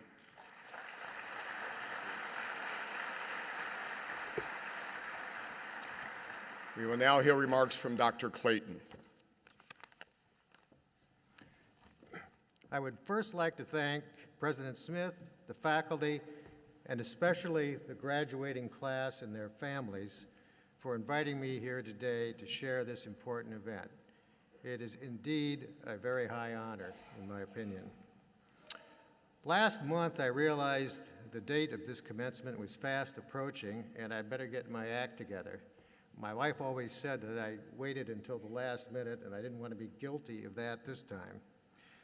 Seeking expert advice from the internet revealed that you should either say something about your life experiences that was interesting and/or informative, maybe both, or to never talk about yourself and only talk about the graduates who are the point of it all, which of course is true. So I read some commencement addresses, and the only truly engaging ones were those that drew on milestones in the life of the speaker that might be of interest to the graduating class. So by way of background, I grew up in a farming area in Illinois where very few people had gone to or were destined to go to college. Most jobs involved manual labor, and my first one was no exception. Now, to produce seed corn in order to plant in the fields and generate corn to feed the livestock to then supply the grocery stores requires hybrid corn plants. These are produced by detasseling most of the plants in large cornfields. This is achieved by being in the fields at 5 a.m. and pulling plant tops off until 8 p.m. every day for about 1 month during the pollination season. For this privilege, I was paid 65 cents an hour, with a 10-cent per hour bonus if I didn't quit. A lot of people quit, probably the smart ones that never started. But I rose through the ranks. Eventually, instead of pulling all the tassels, you got to drive the machinery that carried the 8 people that were pulling the tassels, and that paid up to $1.25 an hour, but it was definitely a much better job. So what was the life lesson I learned from that? There's got to be something better than this. And there was. And the opportunity to go to college and then graduate school was the key element. So in a fundamental way, nothing has changed regarding the value of higher education. But what is different is that today there's more complexity wherever you turn. New information and the ability to manage it electronically presents challenges not seen before. As I'm sure you all know, increasing human longevity is a chapter in itself in terms of healthcare demands. All of this and more will be in play during your careers. So you might think this is all a bit overwhelming. What can one person do? Well, depending on your professional circumstance, sometimes more than you might think. So I'm going to tell you a story from the the 10 years that I was Vice President and Chief Scientific Officer at the Howard Hughes Medical Institute, the headquarters of which are in Chevy Chase, Maryland. By way of information, the Institute supports usually about 350 faculty members across the United States, and I was responsible for their care and feeding, which is another story in itself, and it involved about $500 million a year in annual operating expenses, and that's because the Howard Hughes Medical Institute funds most of their research programs, pays on a negotiated basis a rental rate for occupying space at the university, and actually employs the faculty member as well as some portion of their labs. So every 3 years or so, we would have a recruitment where we would invite nominations for these investigator positions to replace those that are retiring or went into a private sector to make a lot of money or whatever. And during one of those cycles, I was dealing with the installation of a faculty member at a very well-known Ivy League medical school. And the first job was to do a site visit to see what was available for research space for this person. She had just gotten tenure, so she had been there about 6 or 7 years. And as is generally true for younger faculty members, they come in and they put together bits and pieces of space rather than move into a spacious full professor allocation. And hers was on a couple of different floors and so forth, so it was substandard. So the first job was to convince the department chair in the university to accept several $100,000 to upgrade the space. This was not a problem. Trust me, I've never had a university refuse money to build a building or refurbish one that's in existence. Then turning to the other details, the so-called pothole in the road was when I was going to set her salary for the next academic year.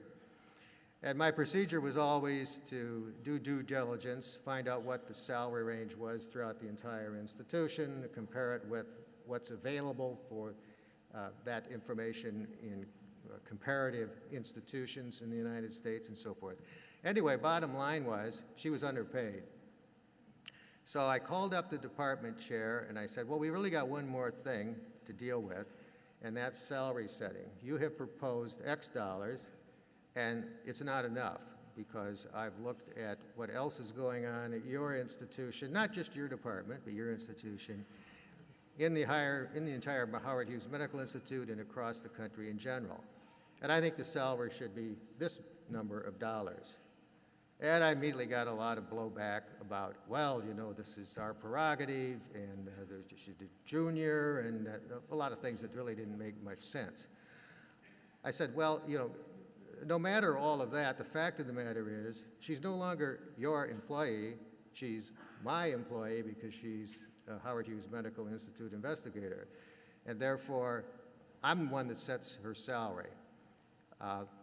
He didn't like to hear that, but it didn't matter. I set the salary, and I think the right thing was done. So why am I telling you this? I mean, this is what I think any responsible person in that situation would have done. But what it said to me is, whatever you do in your careers, wherever you find yourself, balance between care for the patient, administrative issues, teaching, research, know the boundaries of your authority and exercise them the fullest to do the right thing. Second, don't ask anybody how to do what you can do. If you can't do it, do something else or resign. Don't ask to do what you already have the authority to do. That's a dangerous question to pose because somebody will think that you don't. Don't care about getting credit for doing the right thing. And last, and sometimes it's the most important, don't form a committee. Now, I don't address that to how much these graduates here, but the faculty, you know what that means. It's a dangerous thing. Now, there's times when you have to do it to make people happy, and there are times when the charge to the committee is insignificant, so it doesn't matter. That's a good time to form a committee. But if it's something where you need decisive action in getting to the point, do what you can to get it done and be on with it. So my final thoughts to leave you with, and I'll turn now because this is what I really am directing to you.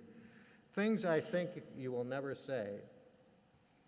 Number one, I went to too many of my daughter's soccer games.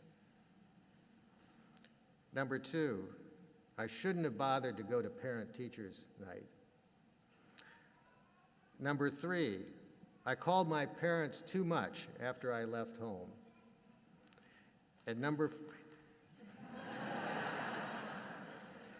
they're ready to get the calls. You can start tonight. And four, I spent too much time with the people I love. So, cherish and celebrate this day. This chapter of your life is closing, but the friendships you have established will endure. I congratulate you on making it through. I know how hard you have worked. I've been there myself, and I've seen our children, my wife and our children, go through the same experience. Some would say ordeal, but you're here, you're ready to go on to the next phase of life, and I give you best wishes for a productive career, or careers. Thank you very much.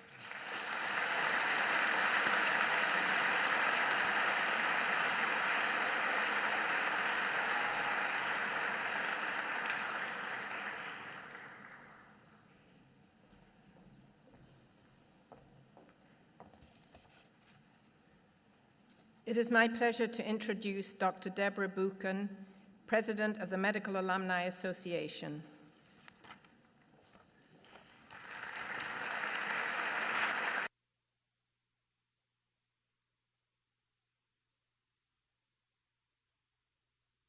Association. I'd like to welcome the graduates as permanent members of our alumni organization. You will join the nearly 10,000 members throughout the United States and the world, and I hope that you will participate in alumni events and support us. So congratulations and best wishes to you. Keep in touch.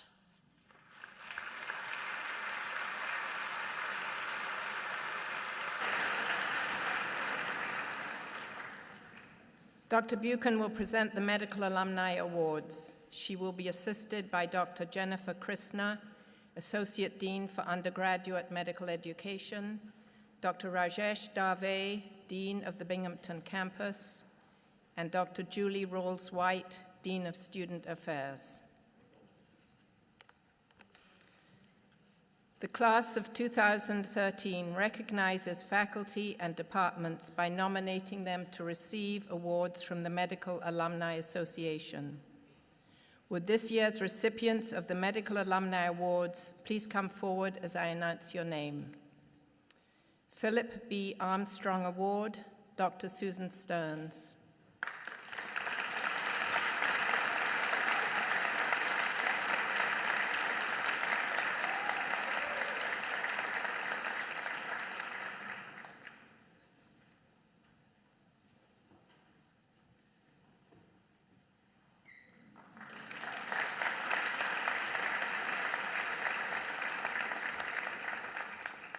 Basic Science Department Teaching Award, Cell and Developmental Biology.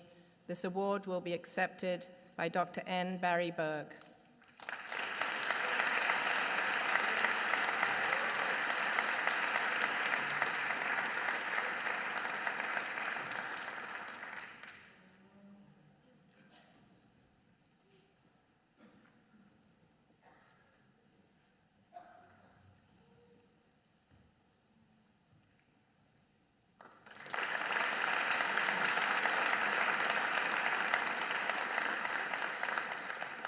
Syracuse Campus Clinical Faculty Teaching Award, Dr. Amit Damun.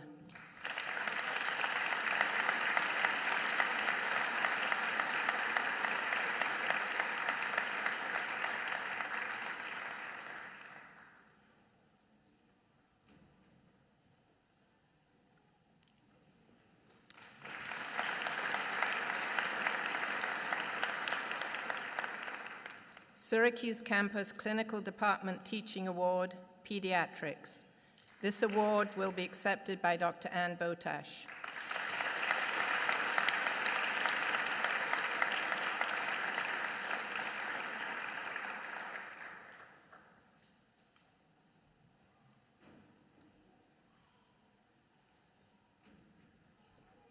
Binghamton Campus Clinical Faculty Teaching Award, Dr. Leslie Major.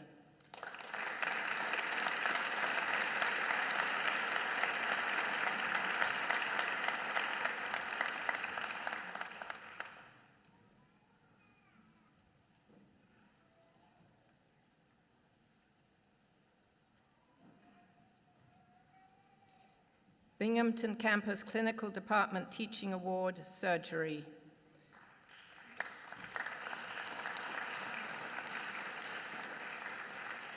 This award will be accepted by Dr. Leonard Anderson.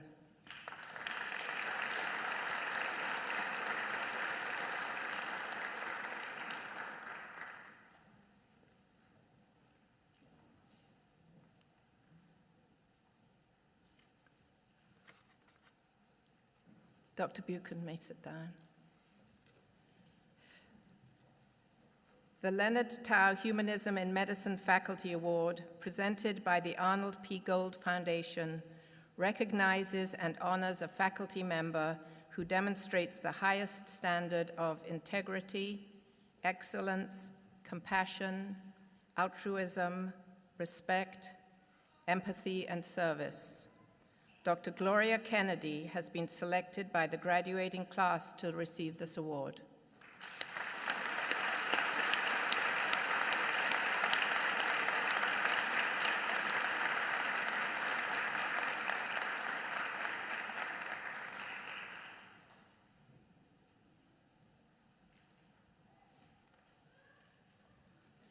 We will now begin the commissioning ceremony for the health professions scholarship program students. Representing the U.S. Navy is Lieutenant Beth Ann Dick.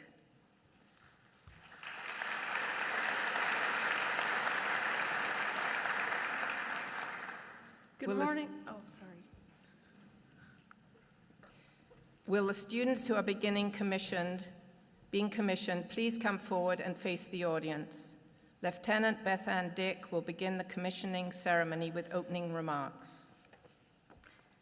Good morning, family, friends, and graduates. First of all, a huge congratulations to all of you. It's an amazing accomplishment. I'm absolutely honored to be here to recognize and commission those members of this graduating class who have not only successfully completed medical school, but also the military's highly competitive Health Professions Scholarship Program. Those who choose and have the aptitude to serve as a medical professional are already naturally inclined to serving others, and particularly those in need. Those who choose and have the courage to serve their country are generally inclined towards the same goal. To do both, however, is to answer a truly honorable and courageous calling. These ladies will spend the next decade or more serving others, along with thousands of others who have answered the calls, both to medicine and to the military. They won't always be recognized as they are today, nor will they always be thanked, but certainly they can know in their hearts that they are doing something truly, truly remarkable. They should be extremely proud, yet remain humble, and self-sufficient problem solvers, yet able to ask for help when they need it.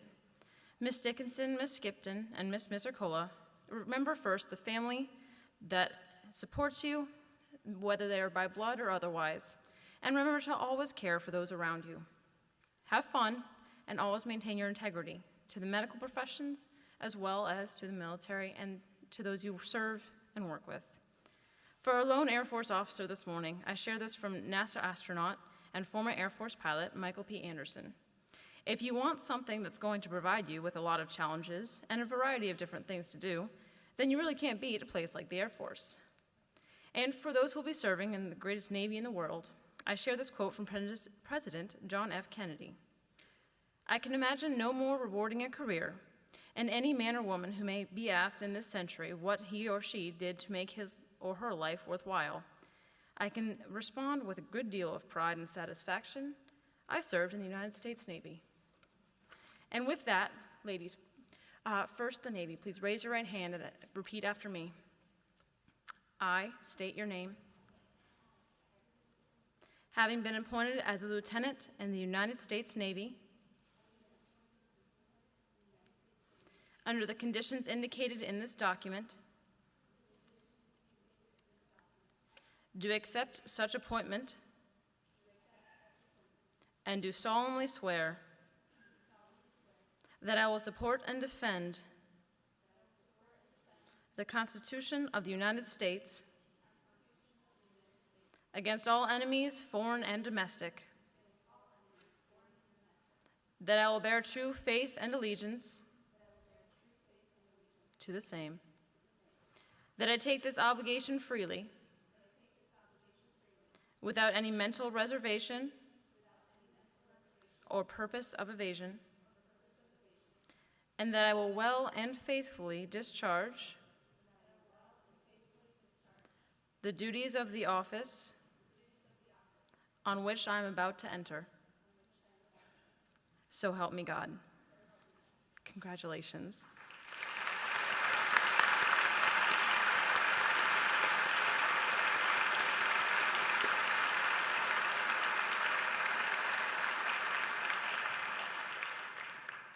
Ms. Misercola, please raise your right hand and repeat after me. I state your name, having been appointed as a captain in the United States Air Force under the conditions indicated in this document, do accept such appointment and do solemnly swear that I will support and defend the Constitution of the United States against all enemies, foreign and domestic, that I will bear true faith and allegiance to the same, that I take this obligation freely, without any mental reservation or purpose of evasion, and that I will well and faithfully discharge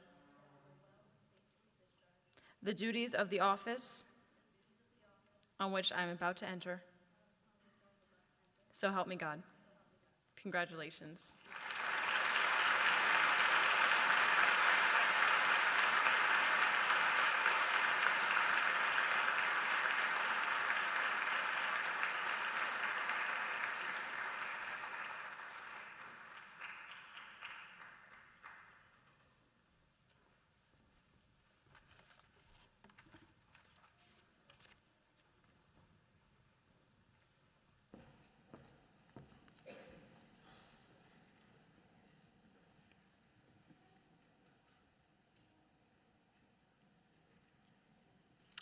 This concludes the commissioning ceremony. Could we please give our new commissioned officers another round of applause, please?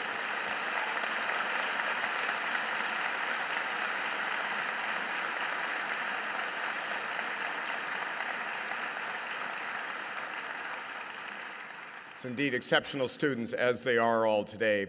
At this time, though, I think it's also important that we recognize those individuals both on the stage and in the audience who have or already are currently, presently, commissioned officers or part of our armed forces. Will you please stand to be recognized?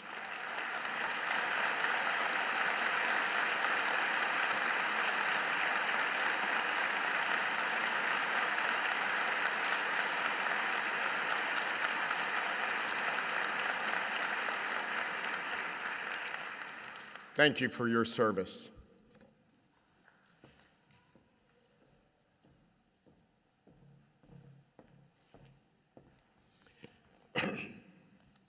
This concludes our ceremony. Please join me in congratulating all of our graduates.